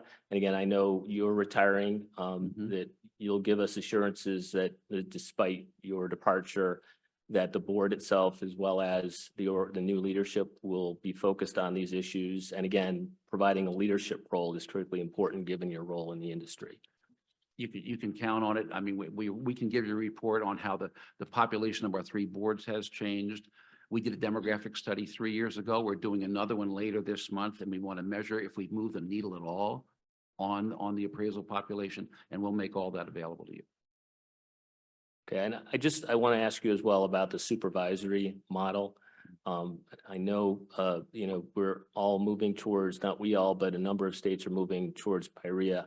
Are there other options out there? It sounds like a very slow process, and not to mention there's questions about the costs. What, you know, I think it sounds like everybody here agrees that that is a huge barrier to entry into the industry. What other options are out there to address this long-term issue? Again, this is an issue I'm guessing that your organization has been aware of for a long time. And that's the AQB will be looking at experience as one of the elements here. As it was pointed out earlier, an apprenticeship model, I suppose there's a certain amount of seasoning that you need to be an appraiser, but we really need to look at that. And maybe there's a way that you can have it where you get the state credential and that you're actively, you know, you can do certain things on your own. Maybe the scope of work bigger than it is today. I'm hesitant to talk about that. I'm not on the qualifications board. It's an independent board, but I can tell you that what you're hearing today about the supervising appraiser issue, we're hearing it loud and clear as well. Great. I'm looking forward to seeing reports going forward of progress. Mr. Neely, just a quick question for you. It's great to hear about your program. You know, Texas and Mississippi are taking the lead in some very positive ways. I heard you mention the complaints. I'm curious about your complaint process, and, you know, you mentioned that there's no discrimination. It'd be helpful to understand better what process you use. In other words, you have anti-discrimination experts involved, fair lending experts, because, from a supervisory perspective, we're regulators up here. It's not just about whether you have discrimination complaints. Sometimes something on its face does not look like discrimination, but once you start drilling down, you realize that's the nature of the complaint. So I'm curious about what your process is to vet it, because it might not be a win if you're not receiving complaints related to discrimination. Yes, sir. Thank you. Basically, our process, of course, we have a written complaint process within the state. Currently, those have to be mailed into our state. Going forward, we're hoping to go paperless within the next 6 months, where it'll be a lot easier for someone to file electronically, and basically, we feel like that will be beneficial to the consumer. As far as the complaint itself, we don't, and when I say we have never, to my knowledge, had a bias or discrimination complaint, we look at each file that we get in, we read the complaint, we see what is the complaint concerning. A lot of times it does concern value. My property was undervalued. In our job, we're trying to make sure that the appraisal conforms to uniform standards, professional appraisal practice. Now, I say that in most cases, we're not the value police. We encourage, the consumer to get a second opinion of value. However, we do have circumstances that I know one in particular where we had one that was grossly overvalued. When I say Thank you, grossly, Mr. Neely. okay, I'm sorry. Not at all. Thank you for the information. Ms. Davis, you're up next. Thank you. And hi, everyone. This is my first hearing. I recently switched jobs and I've gotten here just in time to get to participate in the fourth hearing and to continue this important work. And HUD is deeply committed to finding the solutions that help eliminate appraisal bias and ensure fairness for the industry. Thank you all for being here today. I found your written testimony to be very thoughtful and appreciate your points of view and your attendance here. With my first question to Mr. Bunton, it seems like it's an interesting time for Pria. The Pathways to Success grant just came out again with the Appraisal Institute taking the grant, and then we got the news that McKissack is suspending its program due to costs. What is the Pria landscape outside of the Appraisal Institute program? We have had 12 organizations send us what we call proof of concept. It's sort of the blueprint. Before they start building it, we want the AQB to take a look at it. There are at least 5 or 6 that are ongoing now. I do think that the drop off in mortgage lending has had a few people that at least put it on the shelf. But there are multiple Pria projects underway now. We don't announce it because if they don't get approved, it's kind of a ding against them. We only announce it after an organization does. There is an Australian-based organization called Option. It's an appraisal management company. They have publicly announced that they are doing it, so I can share that with you, but the others are private. Okay. Is there on the horizon a certified appraiser Pria program? Yeah, so there was a lot of time and effort to put together the first 2 modules. We wanted to see if the marketplace was going to embrace it. Assuming that everything works out as intended, then they will develop a certified appraiser module as well. And for those who don't know, the 3,000 hours of experience that you need to be a certified general appraiser, half of it can be residential, so that the certified residential module of Pria can count for 50% of your experience for the certified general. It's definitely clear from the testimony today that there's a need for additional funding opportunities to launch a lot of these programs off the ground. Is staff considering taking additional ASC grant funding in order to maybe free up other funds that they'd have available to kind of promote those programs or Yes. to make additional use PAT materials available? We meet with the senior staff at the appraisal subcommittee about every 6 weeks or so. And over the past several months, maybe even close to a year, you have a new grants director. We have had a few meetings with them. It's my understanding the grants handbook is being revised. And we are very hopeful that we're going to resume receiving grants this calendar year. The first one will probably be in the national exam arena, but we would like to resume receiving grants. In your written testimony, this is an FHA specific question, but you note that you've been working with partners to educate Capitol Hill about the certified appraiser requirement for FHA. You know, as you rightly note, it's statutory. So Mhm. can you discuss your efforts and maybe the status of those efforts? Well, we were successful on the House as far as allowing licensed appraisers to once again perform FHA appraisals. We've been successful on the House side a few times now. It's never made it to the Senate.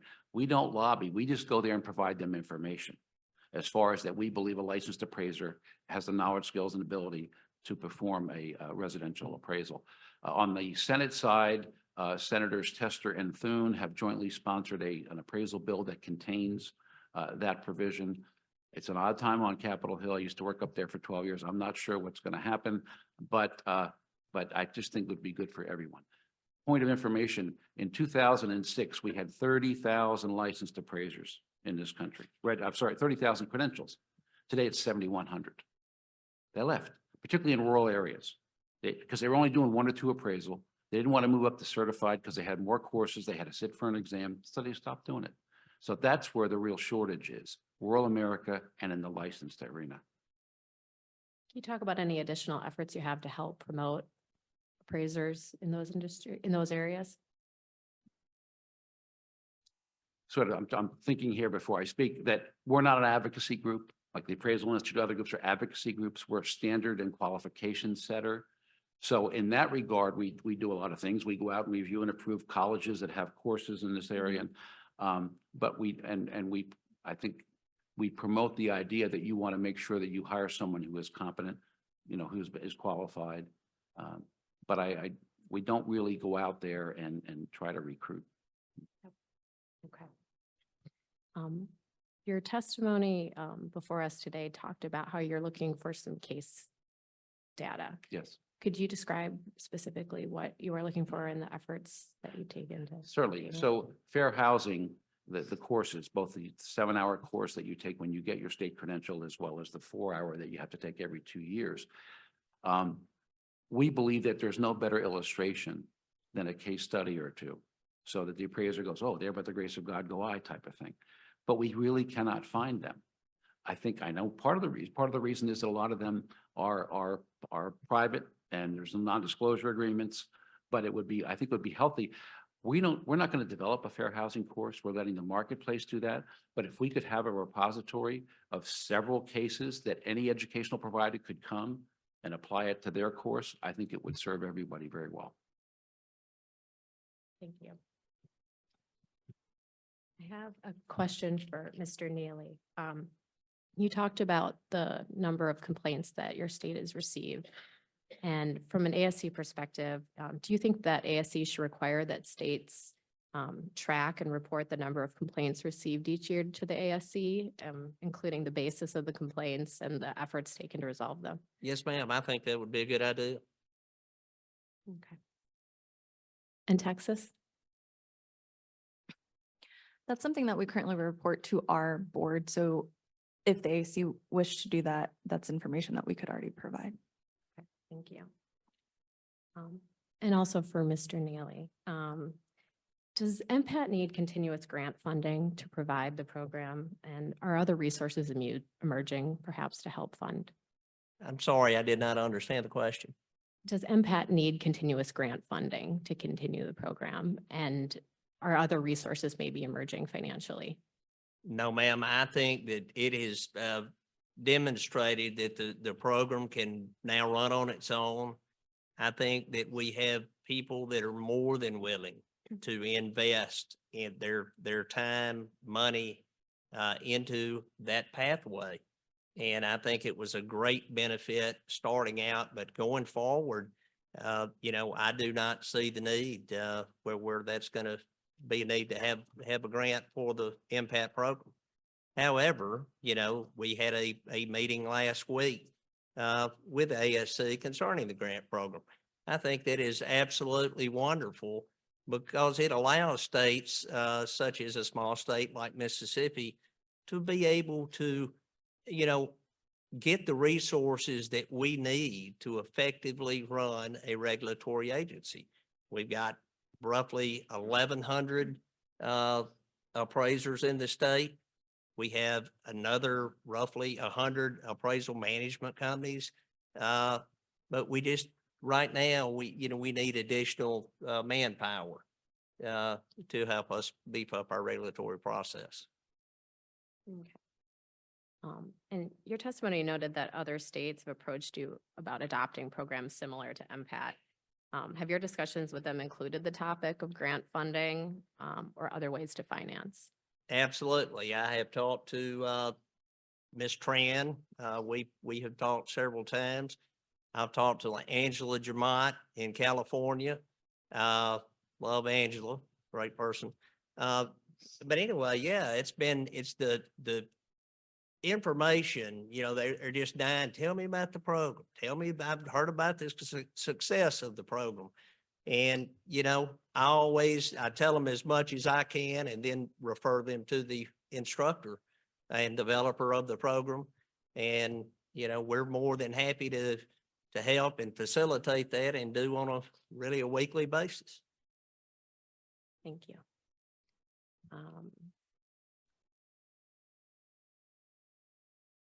Back to Mr. Bunton. This is changing a little bit on technology. How does TAF see its role in advancing the use of technology by appraisers in the industry? Well, a few things. One, we have something called an Industry Advisory Council, 37 companies, many of them involved in automated valuation models. So we have an automated valuation task force, which has put 2 reports out in that area. Also, our Appraisal Standards Board technology can also impact the standards themselves, whether you use drones for inspecting and put your phone in the middle of a room and all that. So we monitor all that very closely. Okay, thank you. Thank you, Ms. Davis. Arthur Lindo is next. Thank you, Madam Chair. Well, I'd like to thank all I'd like to thank all of you for coming here today, first of all. I want to get right to it. So, Mr. Button, you mentioned that you're a longstanding standard setter. You've done a lot for this profession. You've advanced training and other things. And then I thought I heard you say it's just been recent, in the last 36 to 48 months, you became aware of more of this focus on bias. If that's the case, and I don't want to mischaracterize it, what do you think the biggest contributor has been to appraisal bias? In your process, you would have picked this up in standard setting, and I kind of deconstruct that for us. What do you think the foundation has identified as the biggest contributor to appraisal bias? Being aware of it? You said you're aware of it. Yeah. Over the last 36 to 48. There was a You've been doing hearing. this for a number of years. There was a hearing in 2019 and that it was brought up, but I was at a congressional hearing in 2016 and it was never mentioned at all. I think the work of Andrew Perry drew attention to it. I think some press reports, starting with the New York Times in 2019, very disturbing press reports about what people had to do. So it drew a microscope on an issue that maybe was below the surface, but that's why that happened in 2019. That's why our first symposium was in 2020. Okay, so given that as background, what do you think TAF's response should really be here to move the ball forward in a measurable way in reducing or hopefully eliminating appraisal bias? I'll take reducing for the moment, but ultimately eliminating. What do you think we should be doing? Keeping a focus on it, making sure, like the Appraisal Qualifications Board, having courses to raise the awareness of all practicing appraisers. I also think just internally, the foundation has been working very hard to make our organization reflect the America that we operate in, because it really wasn't, say, 7 to 10 years ago. As far as, the population of our boards, we have many more people of color. We have many more women now. And I think that helps an awful lot as well. And it's just our knowledge level. And as I mentioned earlier, we have this advisory council composed of just civil rights, consumer groups, and fair housing groups. We meet with it. We've met with them twice in the last 3 months. They're bringing issues to us that maybe we weren't aware of. So I'm going to go back to the point you just made about diversity within Mhm. TAF. You're Mhm. trying to achieve that. Mhm. What about diversity in the profession? I'm Yeah. going to go specifically to the supervisory Mhm. requirements, since Mhm. that seems to be a common point. We have 74,000 names on our email log. And in 2001, we did a diversity study because it was very little, most of the information was anecdotal. It confirmed some things. Anecdotal, but Majority- you kind of know. it's not Majority very male, diverse. majority white, no, yep. All right. But we also, if you're going to measure success, you need a baseline. So that Right. 2001 survey is our baseline. We're now doing one later this month. Will the needle move much in 36 months? I would doubt it, but if we're going to, it's a longitudinal study. We're going to do it year Wait a minute, 6, you said year 2000 9, year You said 12. 2001, you must have meant 2000. Yeah, I do that all the time. I keep forgetting the second All right, two. all right, I'm 'cause sorry, you don't want 2000, to go there with me. 2021. All right, thank you. 2021 was the first study, and we're going to do it every 36 months. Okay, all right. So you're telling me I got to wait a little while to see. Well, you're the going to get a bullet report later this spring on if we move the needle at all I hear in you. the last 36 months. All right. Thanks, Mr. Button. Mhm. Ms. Tran. I was impressed when you took the step to partner with your Civil Rights Division, and testimony was very, very useful. Have you seen have you seen any reduction in the measures that you use to gauge whether or not there's appraisal bias in the state of Texas after that partnership? And if so, what would you say it has been? Has it decreased? Have you seen tangible evidence of that? Thank you for the question, Mr. Lindo. Our partnership is still relatively new, so our data set is pretty limited. I can report to you that we've had about 18 cases that we've worked with the Workforce Commission Civil Rights Division on. And of those, we had one where both agencies took follow through. I think one of the data points that you mentioned, I can't even begin to think of how we would measure whether or not bias in a state would increase or reduce, but what I can tell you is that I think that there's more awareness. We've seen that the number of complaints received alleging bias has increased. And like you said, it's not that it didn't exist before. I think there's just more attention being brought to it now. Well, I have you one more question. I was also interested in, your state is in a rare group. I mean, you don't have additional requirements above what the AQB does. And just in general, by doing that, when you evaluated to not add those requirements, you probably used some criteria, you did cost benefit analysis and the like, but you ended up doing it. Since you've done that, have there been any negative impacts from that decision in terms of the qualifications of the appraisers in the state of Texas or the work that they're doing? Have complaints gone up? Have incidents of bias increased? Anything like that you can tell us since you've done that? No, I don't think so. I think Texas, one of the things that we pride ourselves on is reducing barriers to entry in all arenas. But particularly when it comes to appraisals, there's already an organization that sets the standards for it. And so we just did not see a benefit to adding more. So it hasn't degraded the quality of appraisers in your state, nor has it increased other measures that we thought we were studying today, like bias or anything like that, just by that act alone? I don't think so. Appraisers are still required to take and pass the exam as well. So the experience is just getting them to sit at the exam stage. And so the exam is really like the final step in becoming an appraiser. So I don't. Okay, fair enough. Mhm. And has the appraiser population in Texas arguably gotten more diverse during that time period? That's also, like Mr. Button said, something that's going to have to be like a long-term long- thing that we watch. Mhm. Okay, well, I guess we have to work more on that.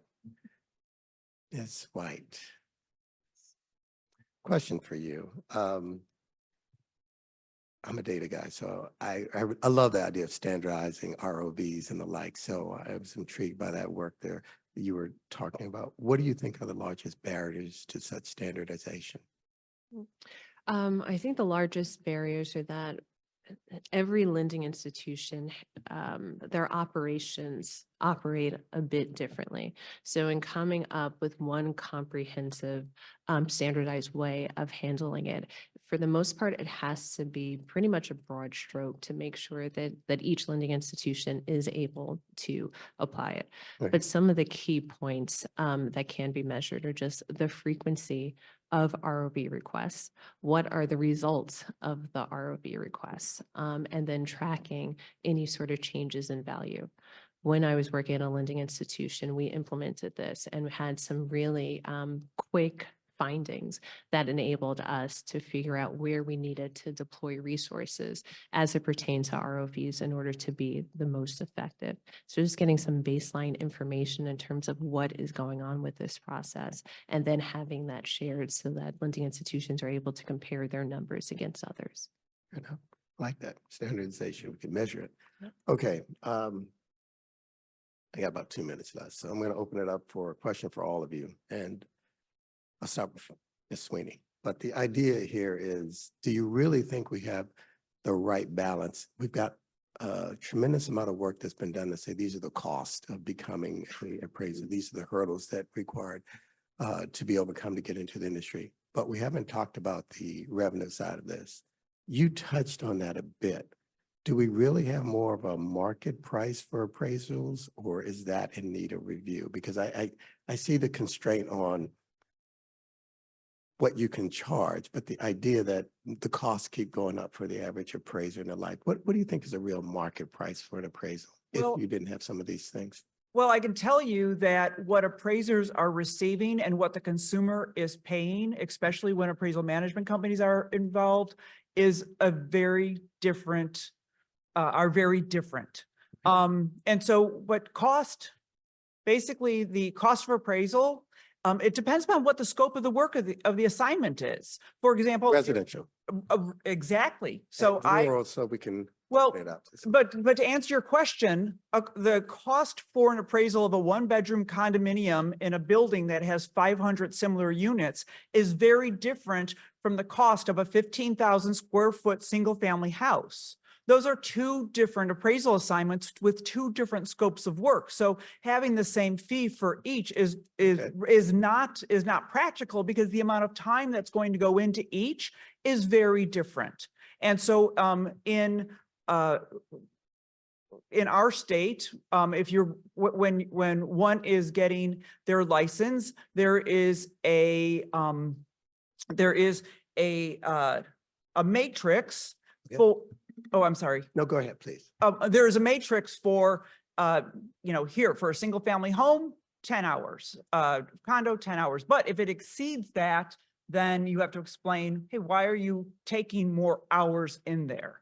And so to say that there. I'm out of time, so we'll come back to pricing later today, but thank you. Not a problem. Thank you. Thank you. Good morning, everyone. And again, thank you all for being here. Your written testimony for me was very educational and informative, but today's discussion has been as well. And Ms. White, I know we spent a lot of time on the supervisory model, but I want to look at it from a little bit of a different angle and get your thoughts on it. When I think about appraisals in the appraisal industry, I think you'll all agree that there is a measure of judgment that needs to come into the final valuation. Yes, we have models, we have forms, we have things that are in it, but ultimately an appraiser has to use their judgment on what the final value is. I think about that when I think about my own profession, which is I'm a certified public accountant. So when I do an opinion of a company, when I'm doing an audit, I have to use judgment. And I became an accountant by going to school, getting a degree, passing a test, and then having to work for 2 years under a certified public accountant to help hone my judgment, to help me understand what it was all about, and to really be able to be certified from that process. So I had the advantage of, I got a job, and that person, if I went to work for CPA, that person could be my mentor, my oversight, sign the paperwork that I needed to get my license. In the appraisal industry, what I'm learning is that it's who you know that you can find that will serve as your supervisor or your mentor, who you might know. So I see a benefit to having that time with somebody who's experienced in the field. Is there another way it could be done? So rather than a new person having to find their own supervisory person, their own mentor, could the states take that on? Or could AMC companies take that on, where somebody was hired and they would be assigned a mentor? Do you think that's an option, or what other options might there be to have that relationship to gain the judgment? Great question. And I absolutely do see the value in having mentorship and somebody essentially teach you the ropes and allow you to hone your skills before you immediately are thrown out there and appraising properties and assigning values. The issue, there's a number of issues. Number one, one of the friction points for appraisers and the reason why they aren't taking on trainees is they say, why in the world would I want to train my competition? So now if there were to be some sort of pairing of a trainee with a supervisor, that friction point of the competitive nature of it would need to be eliminated as well. An additional friction point is that once a trainee is assigned to a supervisor and working with them, oftentimes different lenders will not accept the trainee's work unless that supervisor physically goes out and inspects the property with that trainee, sometimes for a year. And so that's extremely onerous on the supervisor to have this resource that they aren't able to really fully leverage and utilize for an extended period of time.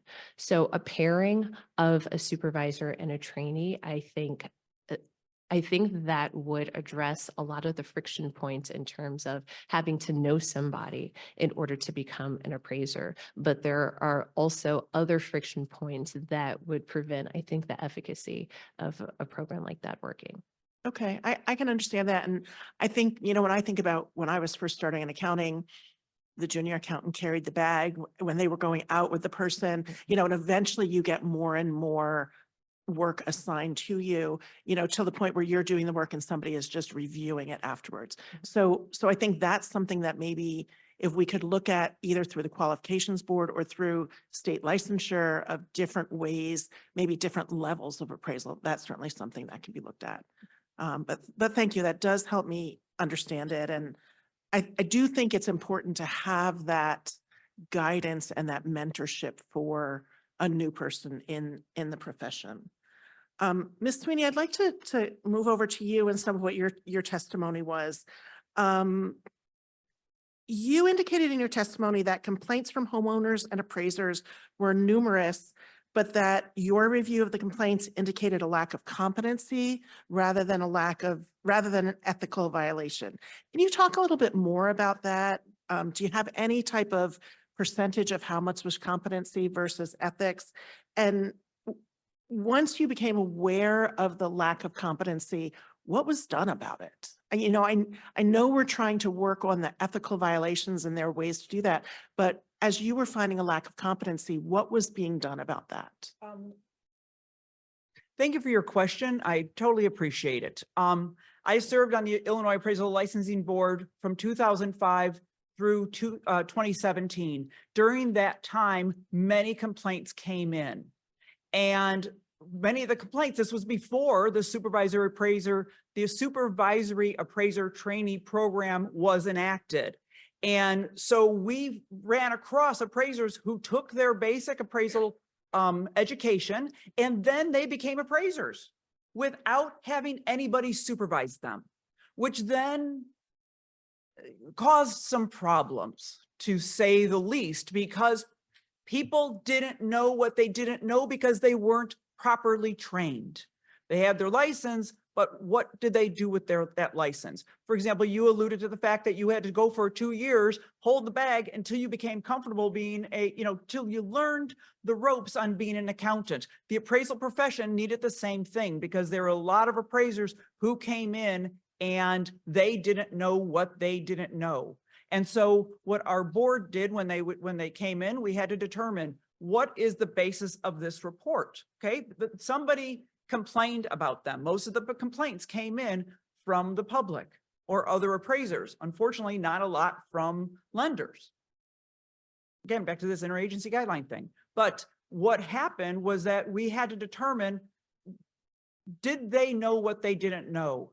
And if they needed assistance and education, we can help competency with education. Absolutely. So there were appraisers who came in and had to retake basic appraisal principles, basic appraisal procedures, and other courses that were out there, the 15-hour use PAP, if they were unaware or they didn't click in to what was needed on the standard side of it. So it was, here, you've been out in the field.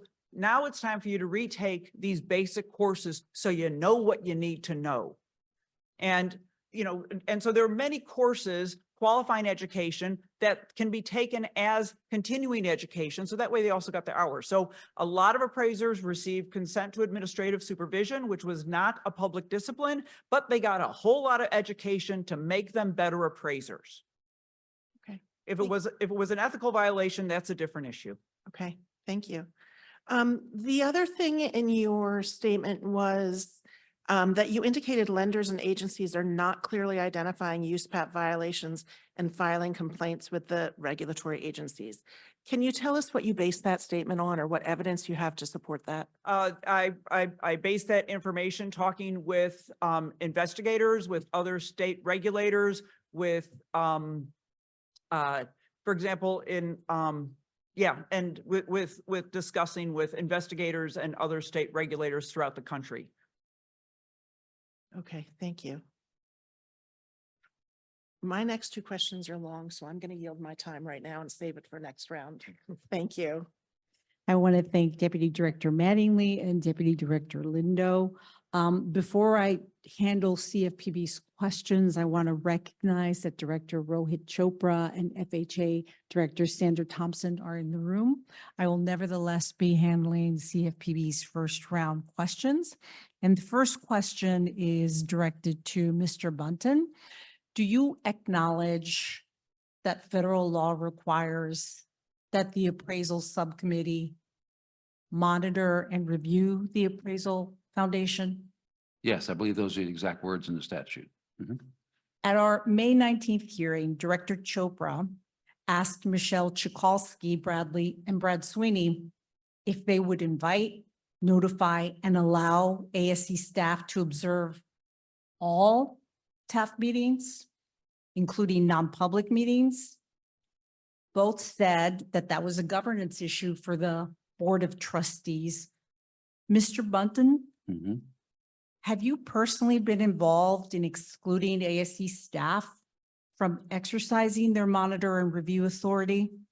No, not at all. I've never had a request that I'm aware of anyway to participate in any of our meetings. The ASC policy regarding the reviewing and monitoring the foundation says that they will not attend closed meetings. I believe that's what it says. But historically, over three decades, they've attended just about all foundation meetings. As a member of the Board of Trustees with a voice but no vote, will you voice your support for allowing ASC staff to fully exercise their monitor and review authority? Be happy to bring it up. The next meeting's in mid-May. So you're saying that if the ASC changes its policy, you would support that the TAF board invite ASC staff and include them in closed meetings? We would just be reverting back to previous practice, yes. Will you commit to going back and meeting with your board and ensuring that this takes place? I will raise it with them. It's not my decision. I don't have a vote on the Board of Trustees, but I will share with them the conversation that you and I are having today. So you're committing to voice, if not vote for that? That is correct. At our May hearing, the panel asked Mr. Sweeney about the cost of Pria to appraisers. He said AQB cannot control that, but AQB sets parameters for Pria programs, approves Pria programs, sets application fees for prospective Pria vendors. The Board of Trustees says it can require financial contributions from sponsors and members of the Industry Advisory Council. If TAF exercises authority in all the areas that I just identified, despite lacking explicit statutory authority to do that, why can't the Appraisal Foundation set a price cap for prospective vendors to ensure You're not merely replacing one barrier to entry with a new barrier to entry. The examples that you gave regarding industry advisory council, sponsor assessments we no longer have, and other things, those are fees associated with our internal operations. For us to put a price cap on a Pria program, that's outside of we do not put a price cap on state exams. We do not put a price cap on courses out there. Those are private entities. We only control where we have an expense associated with it to cover that expense. Can you provide to your prospective vendors information to cabin the cost? I'm sorry, to agree to what? When you're soliciting vendor applications Mhm. to create a Pria program, can that solicitation include information that would cabin the cost to prospective users? We can ask them about pricing. I think what's going to happen is right now you have one Pria provider in the marketplace. You have multiple Pria providers in the marketplace, the price will come down. So this is the first one. It's whatever the market will bear. But I think you're going to see a change in that. What I'm suggesting is that your solicitation can perhaps socialize the market to Mhm. create some economies. Mhm. I will relay that to the qual board. That would be their call, but yes. I understand that you're retiring this year. And as you know, the president of TAF plays a critical role in the organization. Mhm. You are the only president TAF has ever had. It is not a secret, and most of us have read that many appraisers believe TAF has long been run in an autocratic fashion and that real change is necessary. Prior hearing witness Jonathan Miller reported typical appraiser feedback following the announcement of your retirement. Quote, "It's really disheartening because I'm sure there are plenty of people like me who would be interested in leading the Appraisal Foundation, but have no interest in doing so if real change can't be accomplished.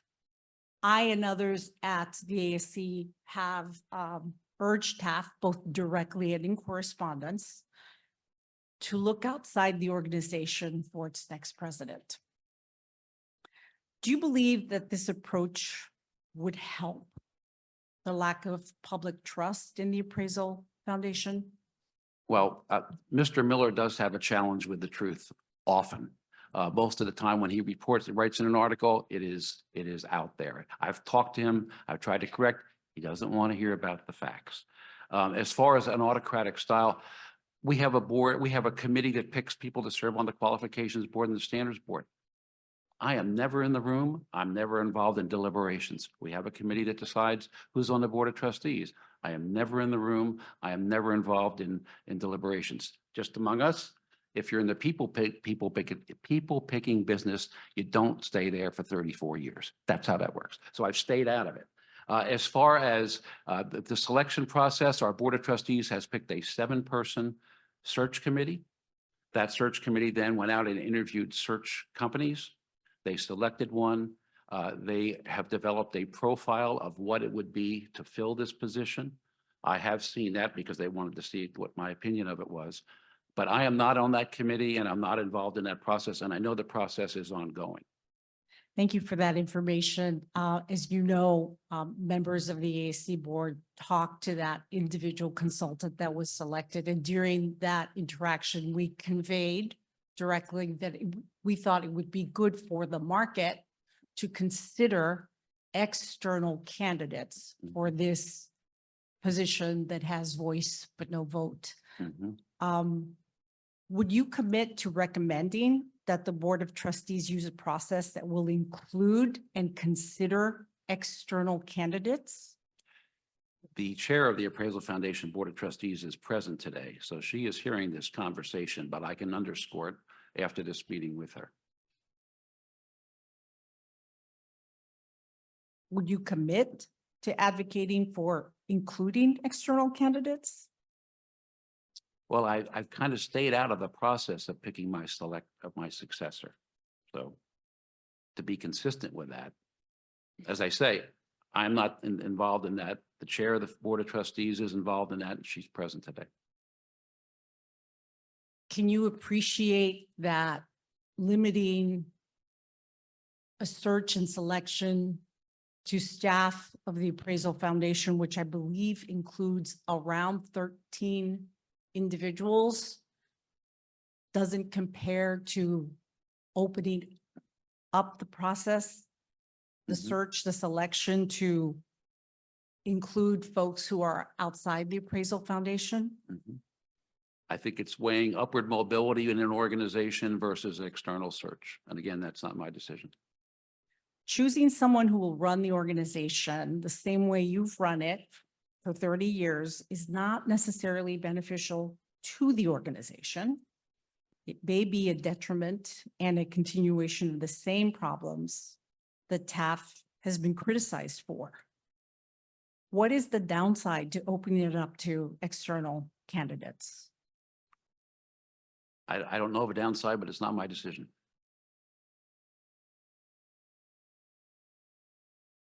Would any of the witnesses care to comment?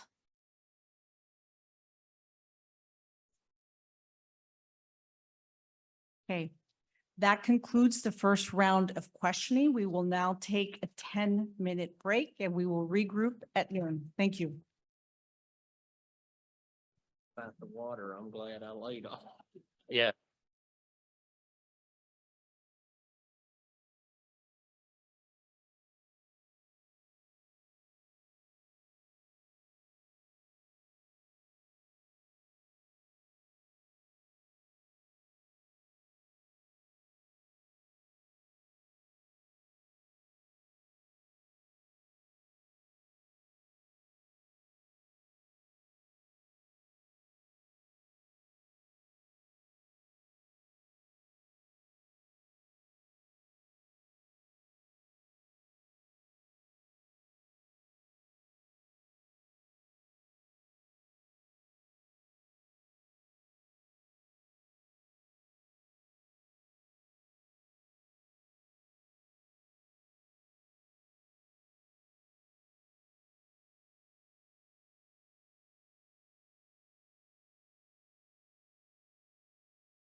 Welcome back.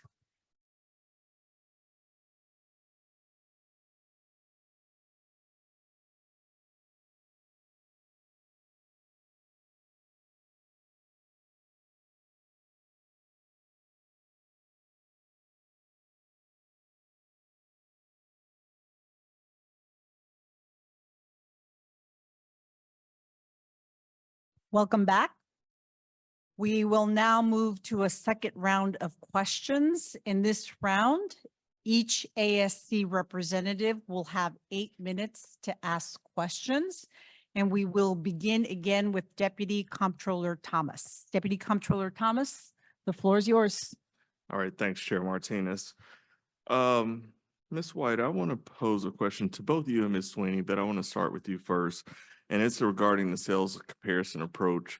Reading through your testimony, it reads as, you know, it's a useful tool, but it must evolve. So I would like to know if you could just share your thoughts and ideas on what you're thinking about the sales comparison approach and how it needs to evolve or be modified. So in regards to instances of bias, you'll see that a lot of the biases show up in the areas of discretion within the sales comparison approach. Appraisers have the discretion to define the neighborhood, the comp selection, the adjustment, whether to make them or not, the size of the adjustments. And going back to what I referenced in my opening statements regarding the FHFA blog, talking about time adjustments and how they're applied differently. Each of these discretionary points have a stacking effect that can lead to a very different value conclusion, depending upon the appraiser.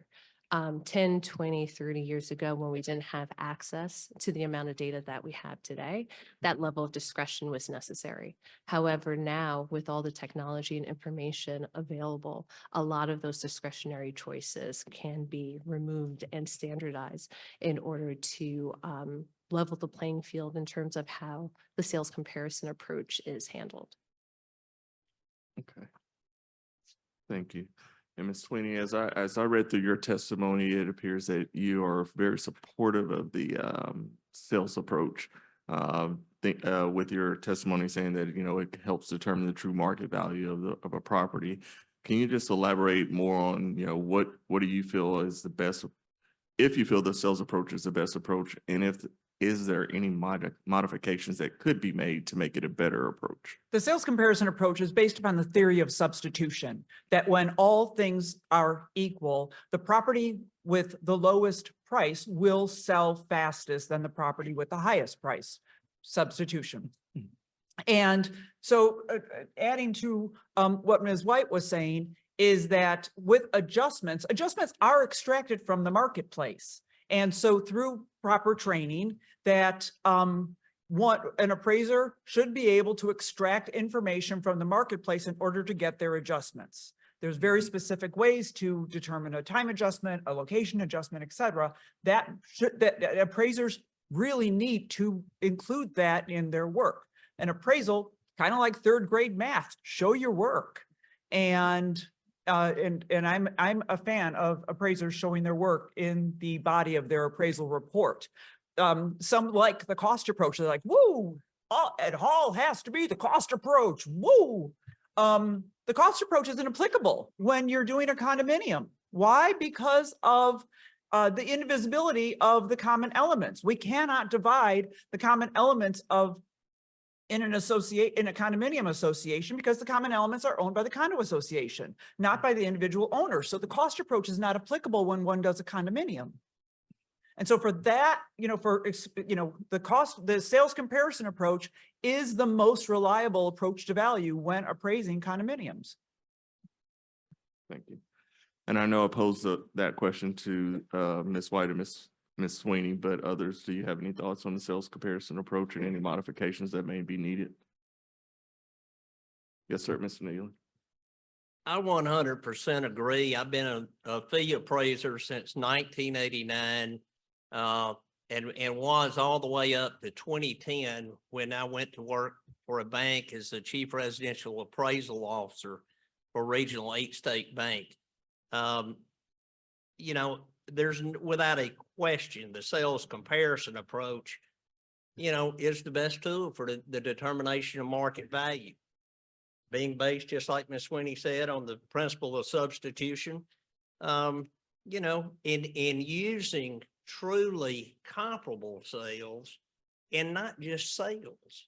There's a huge difference between a sale and a comparable sale. With the adjustment being extracted from the marketplace, and, with appraisers showing based on what? How did you come up with that adjustment? Are you using the same adjustment that you've used since 1989, or have you modified that over time as time has gone on and you're familiar with the data? But I do not believe that you can take judgment out of an appraisal when formulating an opinion of fair market value. That's what a lender is paying an appraiser for. That's what an individual, they want your opinion. They just don't want figures. Thanks. So how do we handle that in cases where we have rural areas where we have limited number of comps? And to try to delineate or eliminate, improper comps or bias that could come from that? That's a good question. And we're a poster child for it, the state of Mississippi. We're primarily rural. We have 3 metropolitan areas in the whole state: Jackson, we have South Haven, and we have Gulfport. And, so primarily that is what appraisers are appraising, or rural type properties.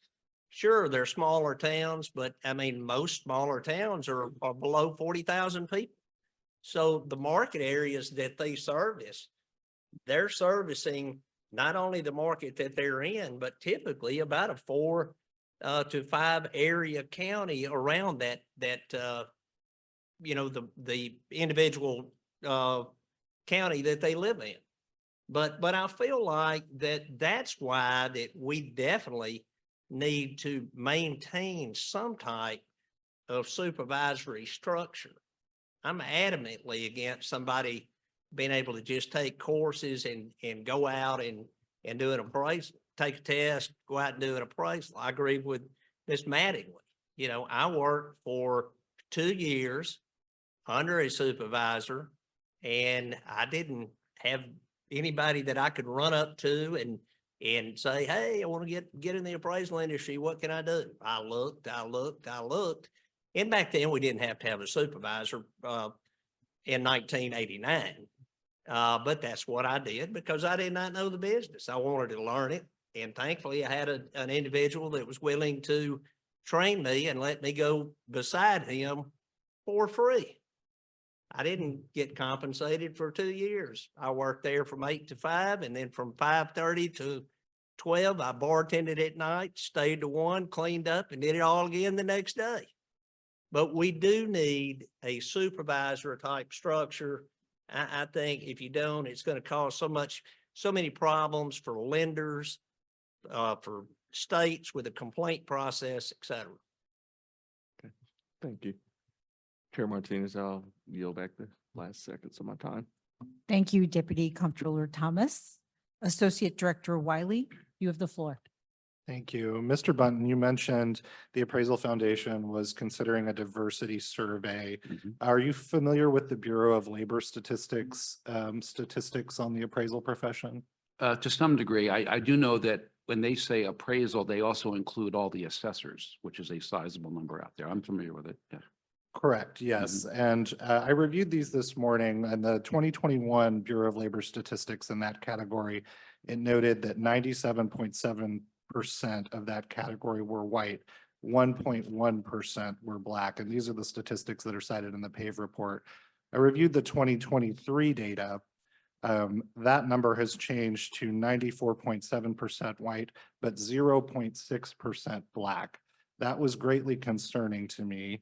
Looking at the overall labor force in that same report from the Bureau of Labor Statistics for that 2021 statistic, the black membership in the labor force was 12.3%, and it was 12.8%. That's 11 times greater than in 2021, the representation of the labor force compared to appraisers, and 21 times if we look at the updated 2023 statistics. Would you agree that those are dire statistics? They are dire. I do wonder if that isn't an outlier to see a 4% drop in such a short period of time. Thank you. You talked a little bit about the process the Appraisal Foundation is going to undertake for the review of their criteria. Has the Appraisal Foundation traditionally, when looking at changes to the criteria, engaged experts in employment discrimination law or in the validation of employment selection procedures like organizational psychologists? Historically, we haven't, although like when we just did the fair housing education, we brought in Consumer Law Center, the National Fair Housing Alliance, and other groups like that. I think going forward, you will see that. So I want to add to some of these statistics, some of the statistics from historical case law in employment discrimination. In employment discrimination, like in fair housing, sometimes there are cases that are called pattern or practice of discrimination or system-wide discrimination. Comparing some of those historical cases, for example, when the Supreme Court recognized this in Hazelwood versus United States, this was 1977. There, the comparison was a school district had 1.8% Black educators when 15.4% of the educators in that area were Black. So that was over a rate of 8 times greater. The Teamsters case, another one, was a rate of 12.5 times greater. Given that, I personally am concerned about these dire statistics. Do you think, in addition to what you laid out, it might be appropriate to engage an independent expert on Title VII, independent experts in organizational psychology to comprehensively review the qualifications criteria for compliance with employment discrimination law? Certainly something to look at. Totally agree. I want to talk about USPAP. Mr. Bunton, would you agree that USPAP is the law? Yes. So in fact, the Appraisal Foundation, in your, I suppose it's moniker, I see it on many of the materials, it says authorized by Congress as the source of the appraisal standards and appraiser qualifications. Is that right? That's correct. So I was reviewing the statutes, looking at places where, USPAP is incorporated. Of course, we have the sort of requirements for federally related transactions where USPAP is a requirement. In addition, I noted there's a mandatory reporting duty for certain federal agencies that identify a USPAP violation. I noted a mandatory reporting duty for mortgage lenders, brokers, and others involved in a real estate transaction if they think there might be a USPAP violation. Is that a comprehensive list? Do you believe there are others? I think that's relatively comprehensive. There may be others. I know that the Marshal Service, some others also recognize it, and it falls outside of the real property arena as well. There have been several landmark cases in the U.S. courts regarding personal property valuation, and they cite USPAP. So, and USPAP is developed through a somewhat participatory process, right? There are comments from appraisers, there's public meetings, there's debate about exposure drafts. Mm-hmm. And so in some sense, would you view USPAP as a collective work based on the participation of those parties? Yes. So one thing in contrast with USPAP compared to sort of other areas of law, you have to pay for USPAP, correct? You don't have to pay for the standards that are the standards 1 through 4 are on our website, and they are available free of charge. You can download them and you can print them. I did notice that. However, it's quite far down on the website. And I did notice that standard 1 through 4, it still has a copyright notice from the Appraisal Foundation. So for example, my agency could not distribute that free part of the USPAP without being at risk for copyright infringement. I'll bring that back to our office, and then we'll look at that, because that wasn't the intent. The intent was to make it available to anyone. So you wouldn't have a problem with federal or state agencies, that free portion of USPAP being distributed freely by other government agencies? That's correct. In fact, initially, when USPAP was first adopted, it appeared in the Federal Register, the first 3 standards. But appraisers, in order to maintain their licensure, they have to take ongoing and get education, and they have to purchase updated copies of USPAP. Is that correct? They have to purchase what's called a guidance manual. It has all the advisory opinions and things like that. USPAP, we're hoping, is not going to be changing.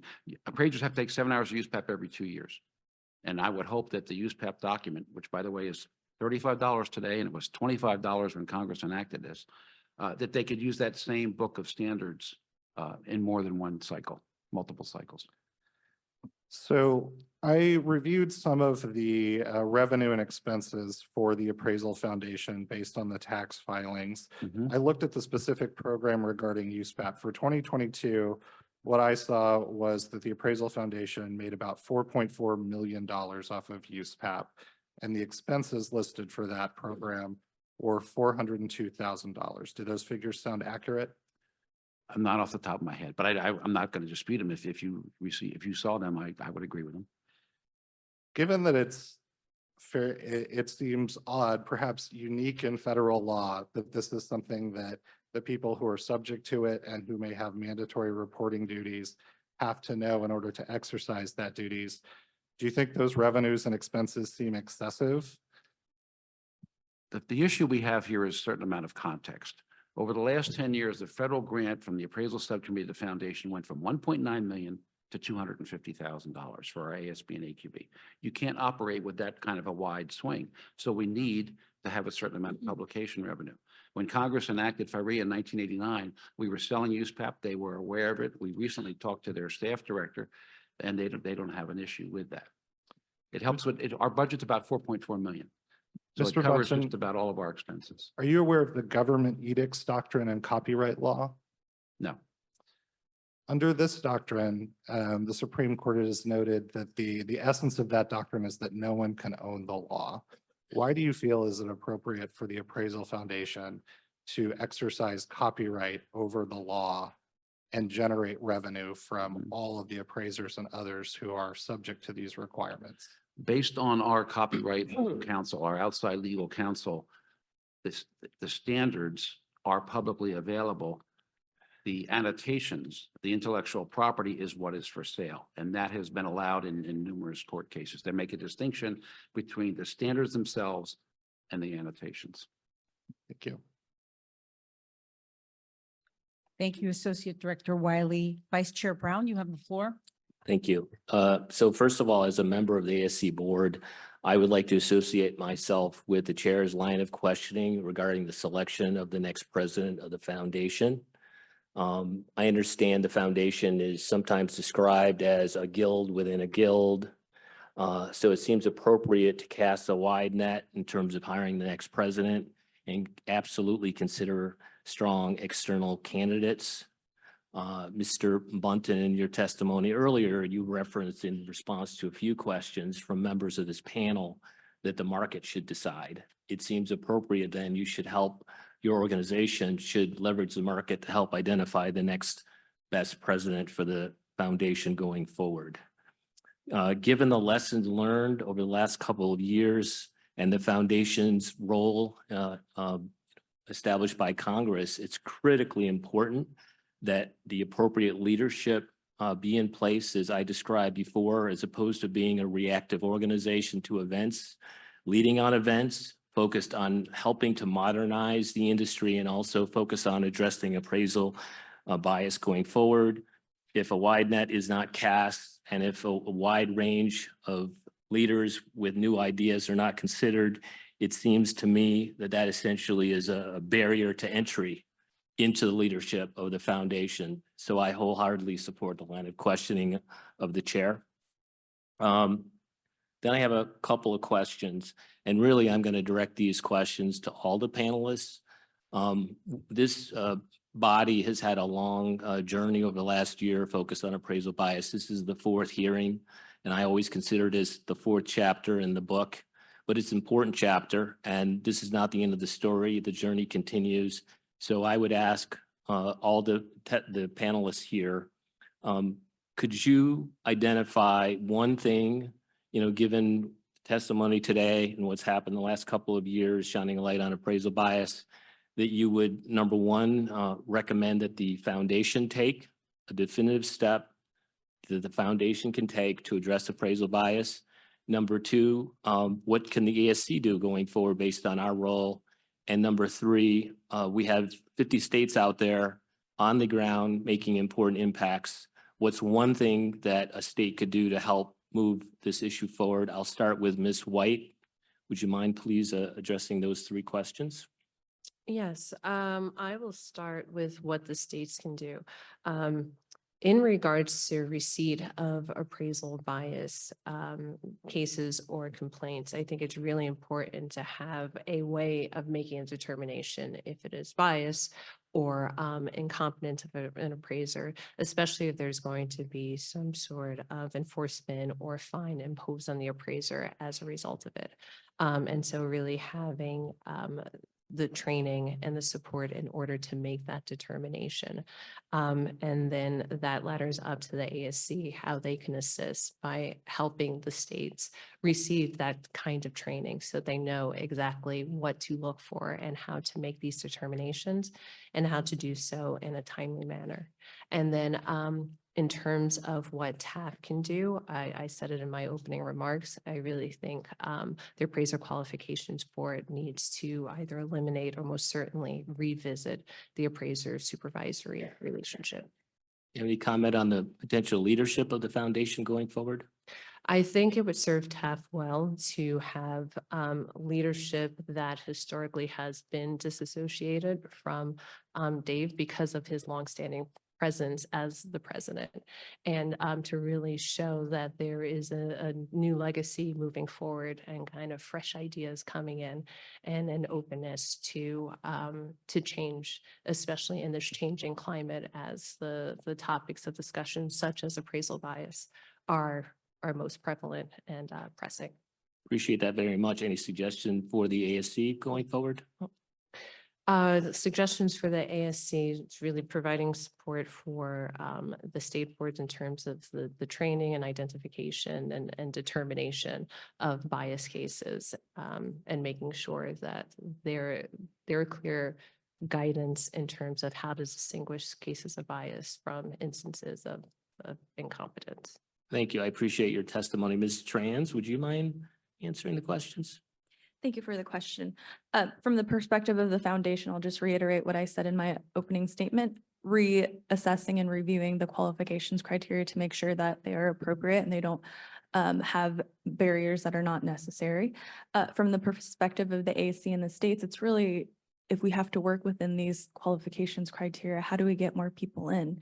So from our perspective as a state, we need to be creative. We need to find solutions that work in our area. And from the AAC's perspective, grant funding, allowing us to run with the ideas that we come up with in a way that is not limited by amount or scope of allowed activities.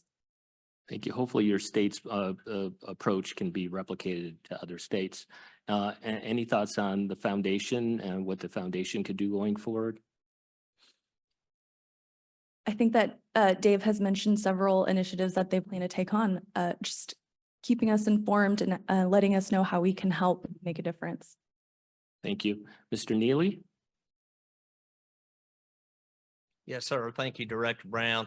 I think that it would be very beneficial for the foundation, to offer training and support in regards to appraisal bias. Right now, there are not a lot of resources out there that you can go to.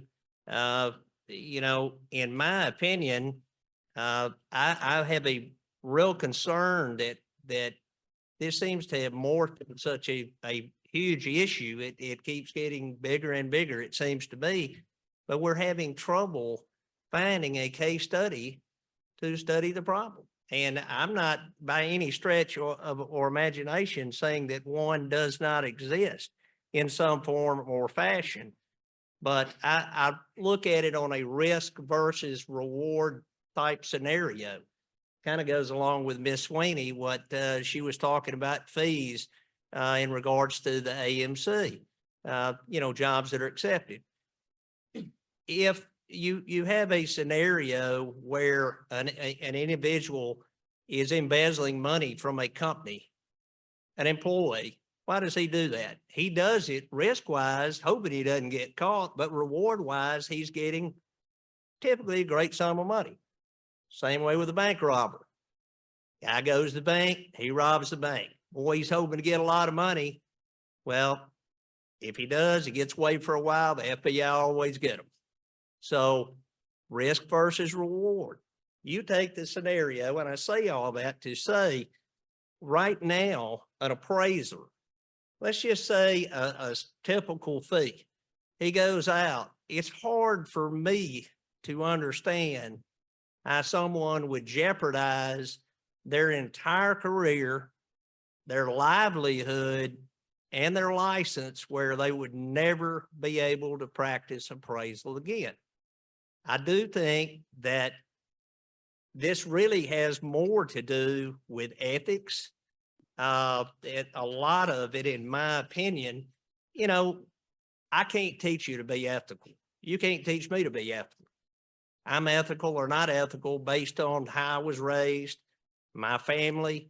And I think that in situations where someone would ever let their bias opinion or bias come into a valuation opinion, you know, those people should not be appraised. Time. I do want to say, Mr. Neely, there are use cases out there. Obviously, there's non-discrimination experts or lending experts that I'm sure might ring your phone based on this testimony. And many of us have seen some of these cases and highlighted in the media. So there are absolutely cases out there, and we should get you that information. Thank you. Thank you, Vice Chair Brown. Ms. Davis, you're up next. Thank you. And I definitely echo that. It seems like there's resources available to get you the case data. HUD's happy to share them. And I think they're already out there that we've seen them in connection with these hearings. Yeah, and I'm in no way alleging that there are no case studies out there. I'm just saying, in my opinion, having been at a regional bank for 9 years, and I was over that department, and having been in the position as the state director, I just go off the data that I have seen. And I hope that we continue to not see them. That'd be the best thing in the world. But if there are bias situations out there, we want to discover those, and we want to, you know, alleviate that problem, because those type people should not be appraised. Can I just speak to that for a moment, the ability to see the Yes, bias please. cases? So when I was working at a lending institution, there were a number of salespeople who had personal relationships with me who would come and say, "Hey, Jillian, we have a bias complaint here. Can you take a look?" And because of that back and forth open line of communication, I really thought I had a handle in terms of all the bias cases that were coming through our lending institution. It's only when I sat down and actually created a specific process, did training with the sales teams to identify when these keywords are mentioned, this is something that should be escalated. It's only at that point, when these processes were put into place, that I was humbled by the amount of bias cases that were coming in, and really found the need to stand up a robust process in order to identify and handle them. So oftentimes a lack of awareness of the bias cases coming in isn't because they don't exist, but it's actually because the systems in place to catch them are not refined enough in order to tease them out, recognize them, and therefore handle them. Now that some of those data fields where there might be some language in there that you can keyword search may not be available any longer, how do you see state agencies and other federal agencies able to identify bias? So there are a number of areas within the appraisal report where instances of bias will show themselves, such as the definition of the neighborhood, the comp selection, the adjustments made, the reconciled value. And so I like to say that appraisers are storytellers. And so appraiser, their job is to make a compelling story as to why their estimate of value is correct. In instances of bias, what happens is the story that's being told is very specific in one direction, and it's not the normal path. the appraiser had to take a bit of a turn in order to create this new narrative, stepping over comparables, making adjustments that don't make sense.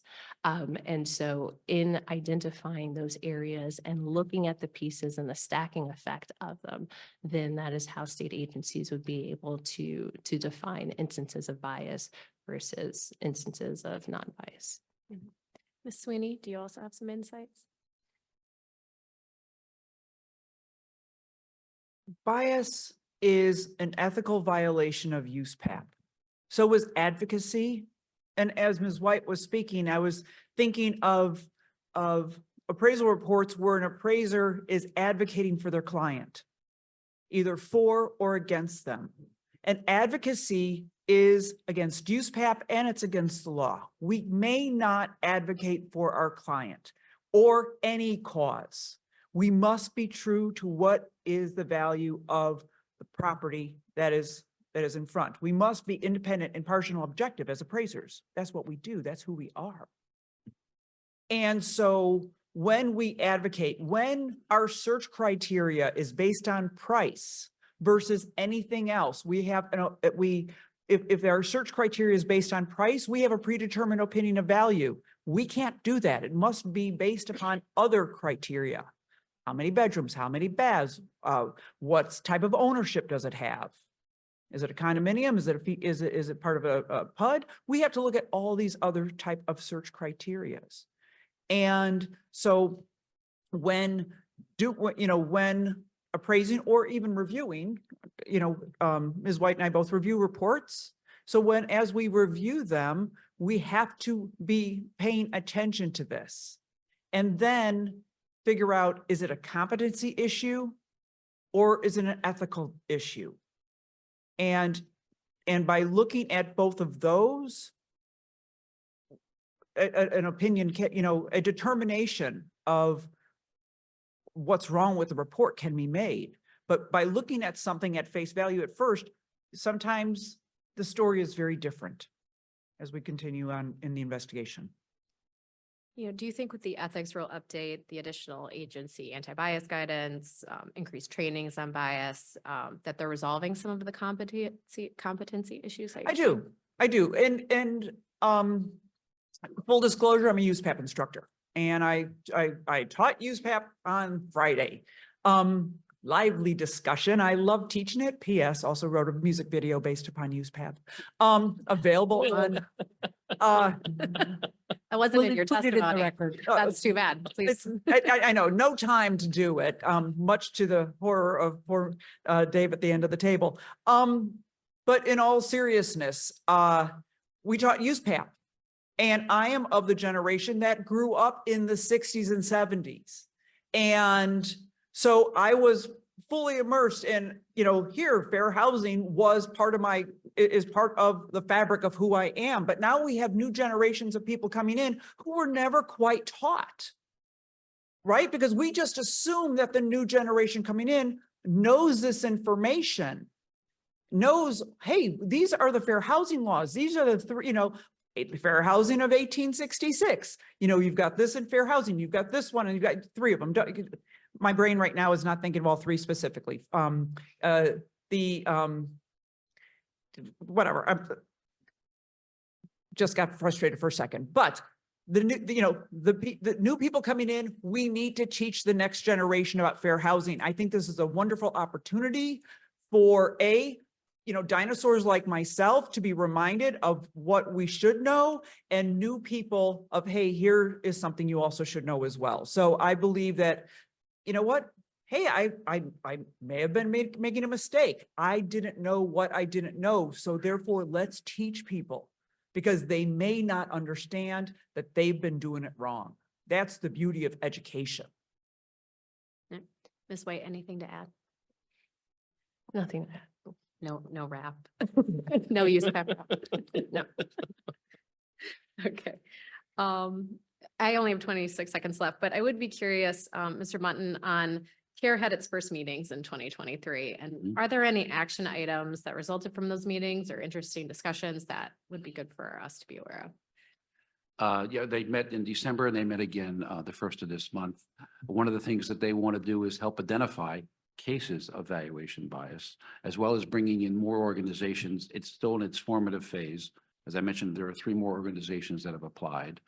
But they want to work closely with the states regarding this whole area of valuation bias. They're extremely interested in it. Thank you Time. very much. Mhm. Thank you, Ms. Davis. Deputy Director Lindo, you have the floor. Thank you, Madam Chair. Thank you, Madam Chair. Okay, so I'm not going to waste my time this go around. I'm going to get right to it. So we're going to start out with, I have some observations on the use of automated tools and data-driven approaches. And one of the things I kind of wonder is, are we missing an opportunity here? Could we use automated tools to improve the credibility and reliability of appraisals to reduce the amount of bias that may occur? So I'm going to ask each of you to think through any ideas you might have or limitations that might result from the overuse of automated tools. Now, I'm not substituting automated tools for the judgment of the appraiser, excuse me. I'm just saying the use of those tools should inform the appraiser, all right? So I may be a little off in terms of the way it actually works, but I'll start with you, Ms. Sweeney. I'm trying to get to, could we use automated tools to reduce, if you will, the amount of bias that typically would occur in a process where there's a whole lot of judgment without those types of constraints? If automated tools are using historic data, then guess what? Bias is already baked Bias is in the into data. it. We run into this It's all the time. already Okay. baked into the algorithm. So therefore, it's almost like we have to move back from what is in the algorithm and say, okay, I'm now, because all data must be verified. Mhm. And I don't know how those algorithms, how they come up with their conclusions, because it's proprietary, how they come up with their value conclusions, or what they're choosing. So therefore, in terms of data and using automated valuation modeling as, the end all be all for a value, there needs to be transparency in that. So it's transparency and verification. And those 2 big things will help, especially with historic bias that's baked into the data. Okay, so you think it's possible, but we'd have to address those types of constraints. I think that data must be analyzed across the board. And with some of these automated valuation modeling programs, I have no idea where they're getting their data from and how they're analyzing that information. Okay, fair enough. Ms. White, your views on automated tools? Interesting story. When I was a field appraiser for the first 13 years of my career, and then I literally went from being a field appraiser to heading the appraisal department at a bank. And when I transitioned over, I was amazed at the number of tools available on the lender side that I would have loved to have had access to as an appraiser in the field. I was like, my quality of reports would have been so greatly improved if that information was just provided to appraisers. So I think there's a definite opportunity for there to be a pairing of the appraiser's opinion along with analytical tools and data that we really haven't leaned into. And it will not only expedite the process, but also reinforce the appraisers in knowing, oh, okay, I thought my estimate of value was this, and now I have additional data to back it up. Okay, and you think it could reduce the amount of bias we see in typical appraisal? I absolutely think it can reduce the amount of bias, because if nothing else, it can serve as a checks and balance for the appraiser and say, oh, I was thinking this way about the property, or I was defining the property in this way. But when I take a look at, let's say, the historic red line map, I see that because this is a Black family, all of the comps that I selected were also in historically redlined areas, Right. even though there were other comps in the surrounding areas that I could have been utilized. So I think by surfacing the information, everybody wins in that scenario when the appraisers are provided with more tools and more transparency in their estimates of value. Do you have any concerns similar to Ms. Sweeney as to how we might do that, or what safeguards might you put in place if So I agree with what Ms. Sweeney said. The bias is baked in at the systemic level. However, in terms of dealing with the individual biases of the appraisers, that's where I believe the technological tools can really come in and assist. In order to deal with the systemic biases, we really have to take a look at the long-term impact of the reduction and suppression of property values in historically Black and brown neighborhoods. Thank you. Ms. Tran, would you like to weigh in, your views on that? Thank you for the question. I agree with both Ms. White and Ms. Sweeney. Data, if used responsibly, can help challenge an appraiser's assumptions.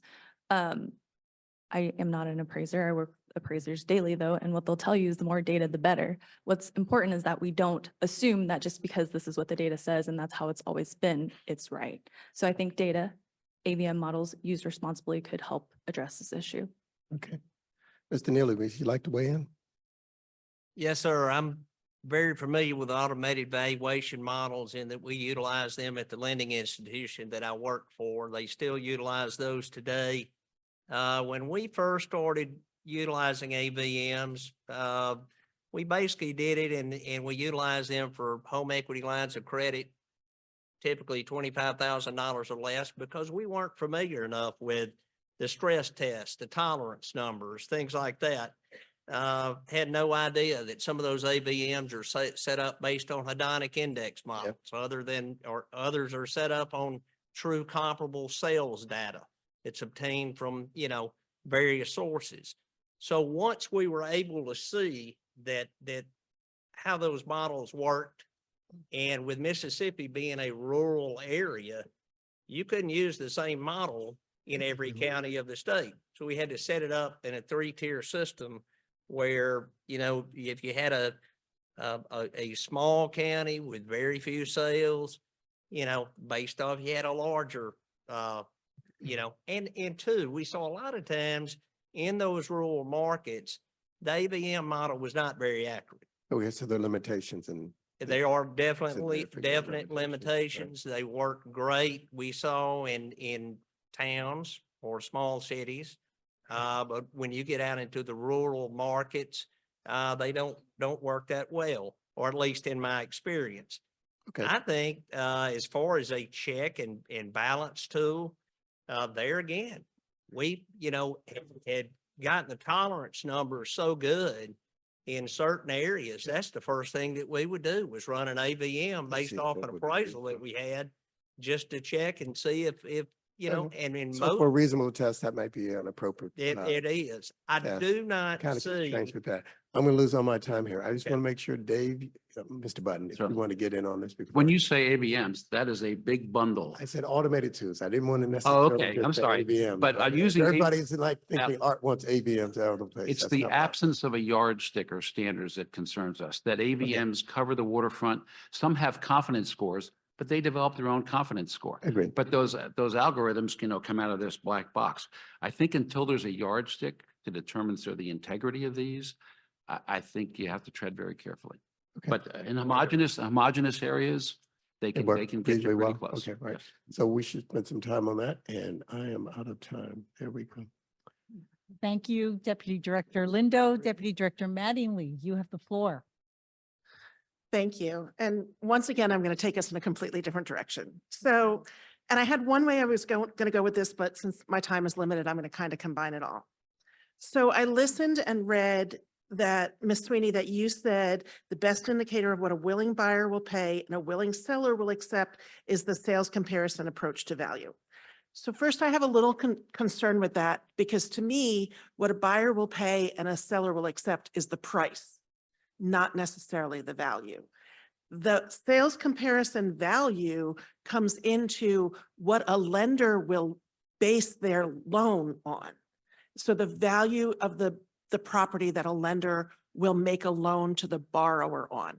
Now, typically the borrower and the buyer are the same person, but the lender and the seller are not the same. So I do see a difference between price and borrowing value. When I think about that, I think about who hires the appraiser and who gets the value from the appraiser.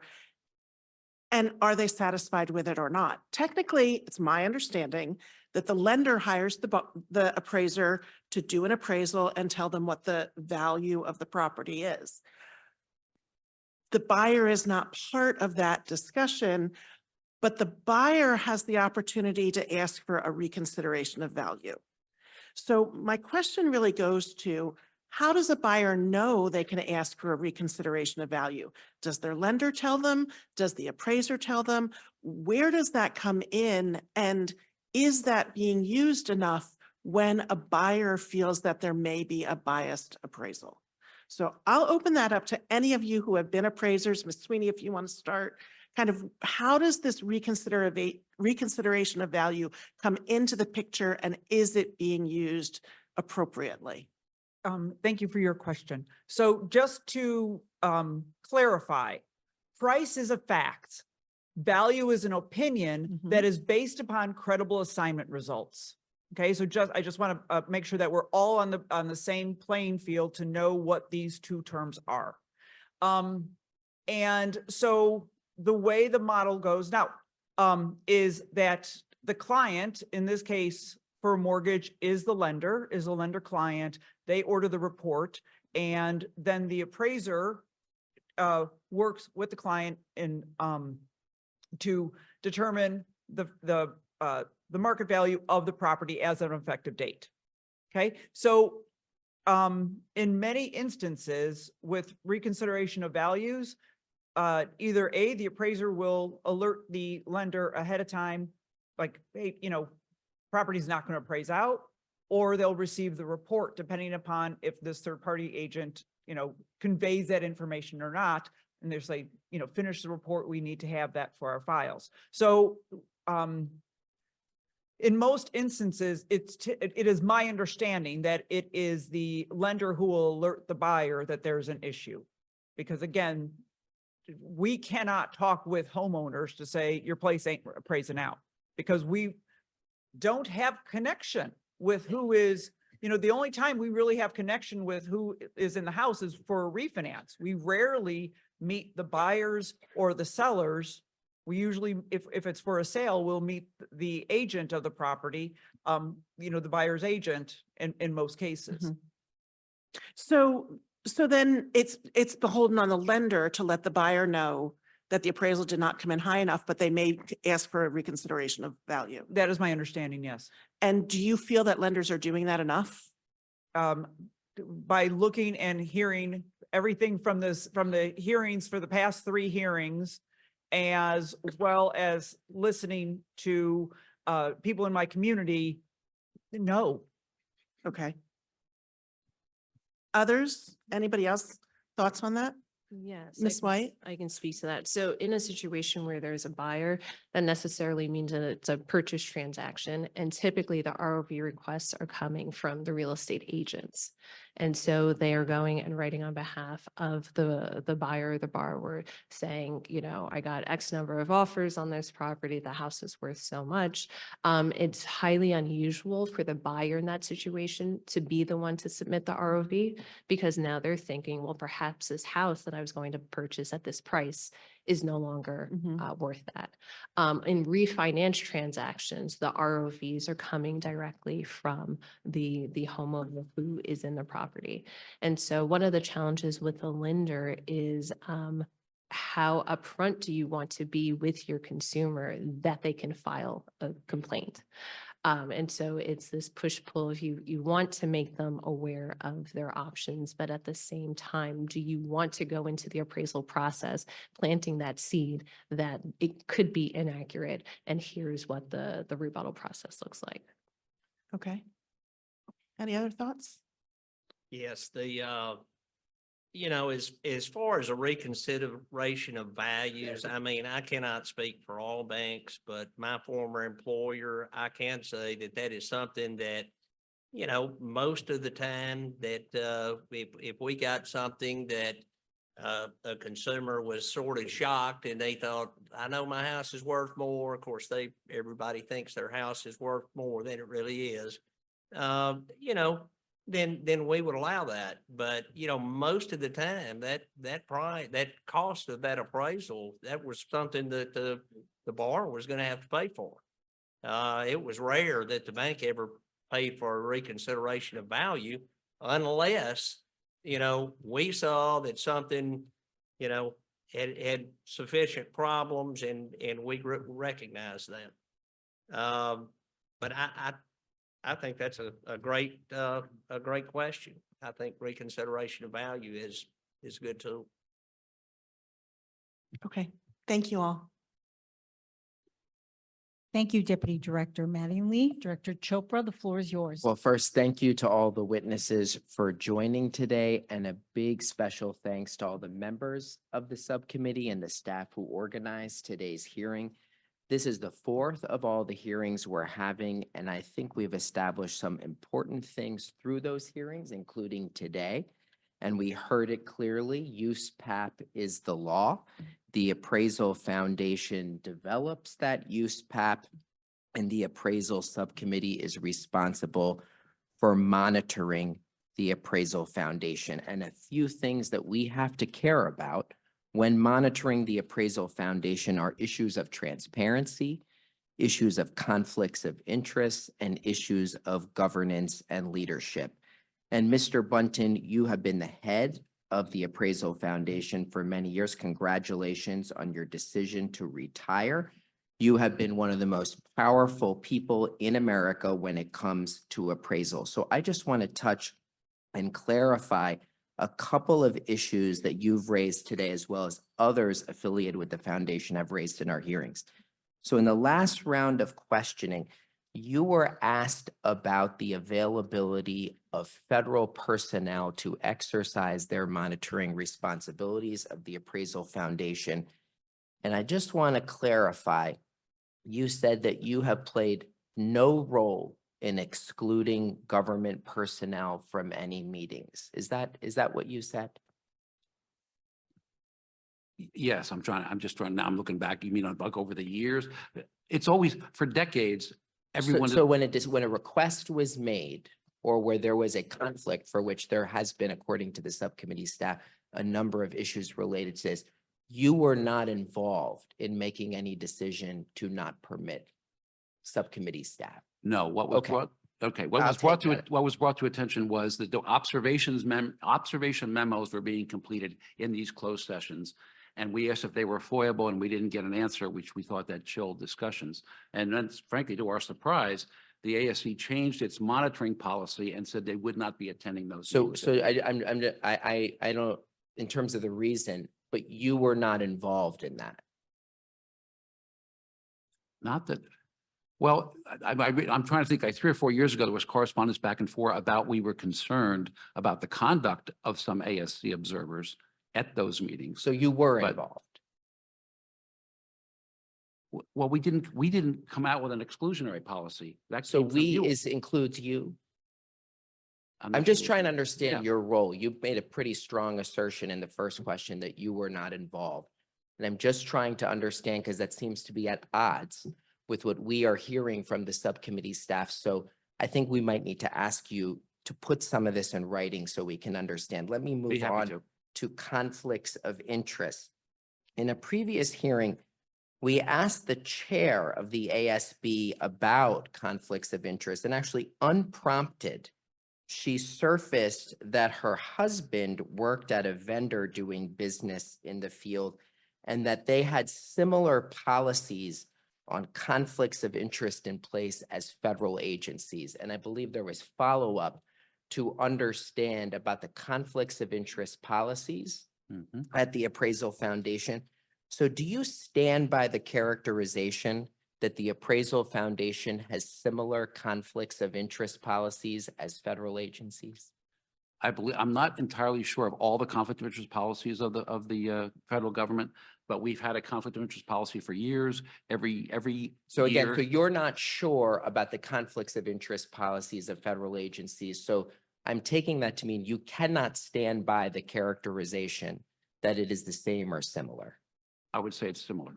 So is it similar, or is it that you don't understand the federal government's conflicts of interest policies? I'm familiar with the whole concept of conflict. Got of it. interest. Okay. Generally speaking, let me ask you, in the back and forth between the subcommittee and the foundation about conflicts of interest, it was told to us that a educational vendor, of course, who is a for-profit company, that it wasn't really an issue because they were on the Appraisal Standards Board and not on the AQB. So our understanding, do you have a sense of, is there anyone on the AQB that may stand to profit from the decisions from the AQB? There is a member that was recently appointed to the AQB last fall that works for one of those private educational vendors. And she is going to have to recuse herself from any decision Okay. related to curriculum. Understood. I Mhm. think there is a lot that needs to be fixed about the conflicts of interest policies based on our review by Mhm. some of us and our staff. It is nothing like federal agency policies and raises huge questions about the decisions of these boards and whether they're actually in the public interest. Let me go to generally the issue of governance. So I think I've mentioned in the past, the Appraisal Foundation has a weird structure. There are trustees, there are partners, there are sponsors.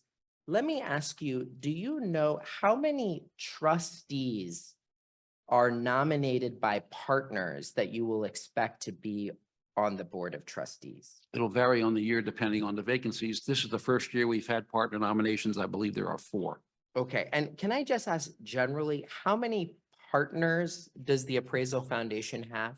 At the present time, I believe it's about 12. Okay, and of those 12, how many are also sponsors?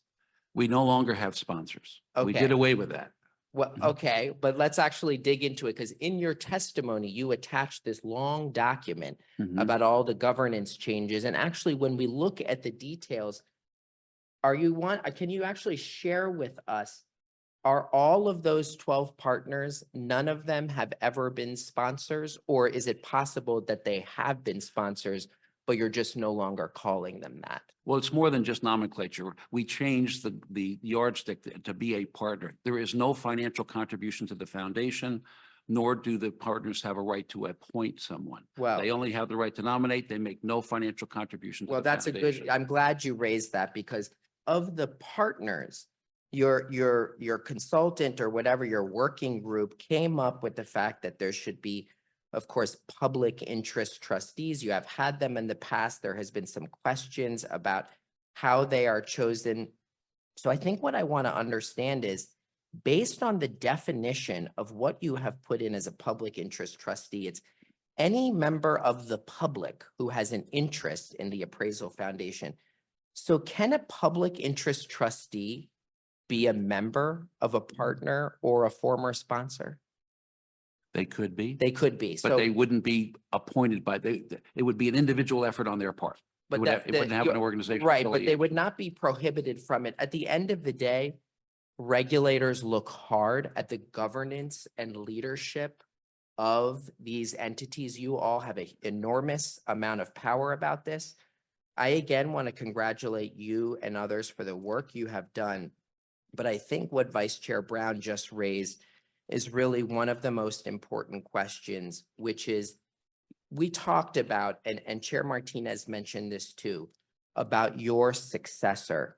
And I just want to ask and to clarify again, you essentially said you have played no role in the selection of your successor. Can I ask, have you expressed any opinion about specific candidates to any board member, former sponsor, partner, or consultant? Oh, I'm sure I have. I think the committee asked me for any suggestions as to my successor. Okay, so it would not be accurate to say you have played no role then. I have not participated in any of their decisions, nor have I been in the room when Okay, those well, decisions were made. clearly the extent to which you are being consulted and essentially by people that you had a role in appointing or selecting, and you can paper it up with all sorts of ways that you haven't, but it is very important for the Appraisal Subcommittee to have confidence in the leadership selection process and the actual head that is chosen So I do want to ask, and you do speak for the board. I know you're not a voting member, but will the board seek ratification from the appraisal subcommittee before making a final appointment for your successor? Well, I don't know. I don't know because that question's never been posed to me before. I think monitoring review is far different than ratification. Ratification is much more active than monitoring review. Okay, well, I think there has been a long history of sidestepping the monitor and review process. And I think we will need to make sure that the regulators feel confident in the selection and appointment of your successor to ensure that the organization takes a different direction. Thank you all very much. Thank you. Thank you. I have a long list of thanks here. I want to thank all of the ASC staff and member agency staff who helped plan and facilitate the hearings, including this one. I want to thank all of the ASC member agency representatives and the witnesses. A special thank you to Acting Comptroller Sue and our OCC colleagues for hosting today's hearing. As a reminder, we will be accepting written comments from the public on the topics discussed during today's hearing through February 28th. You could submit a comment by emailing appraisalbiashearing@asc.gov. Today's hearing was recorded and will be posted on OCC's YouTube channel. That concludes today's appraisal bias hearing. Thanks to everyone in the room and who attended remotely. Have a great afternoon.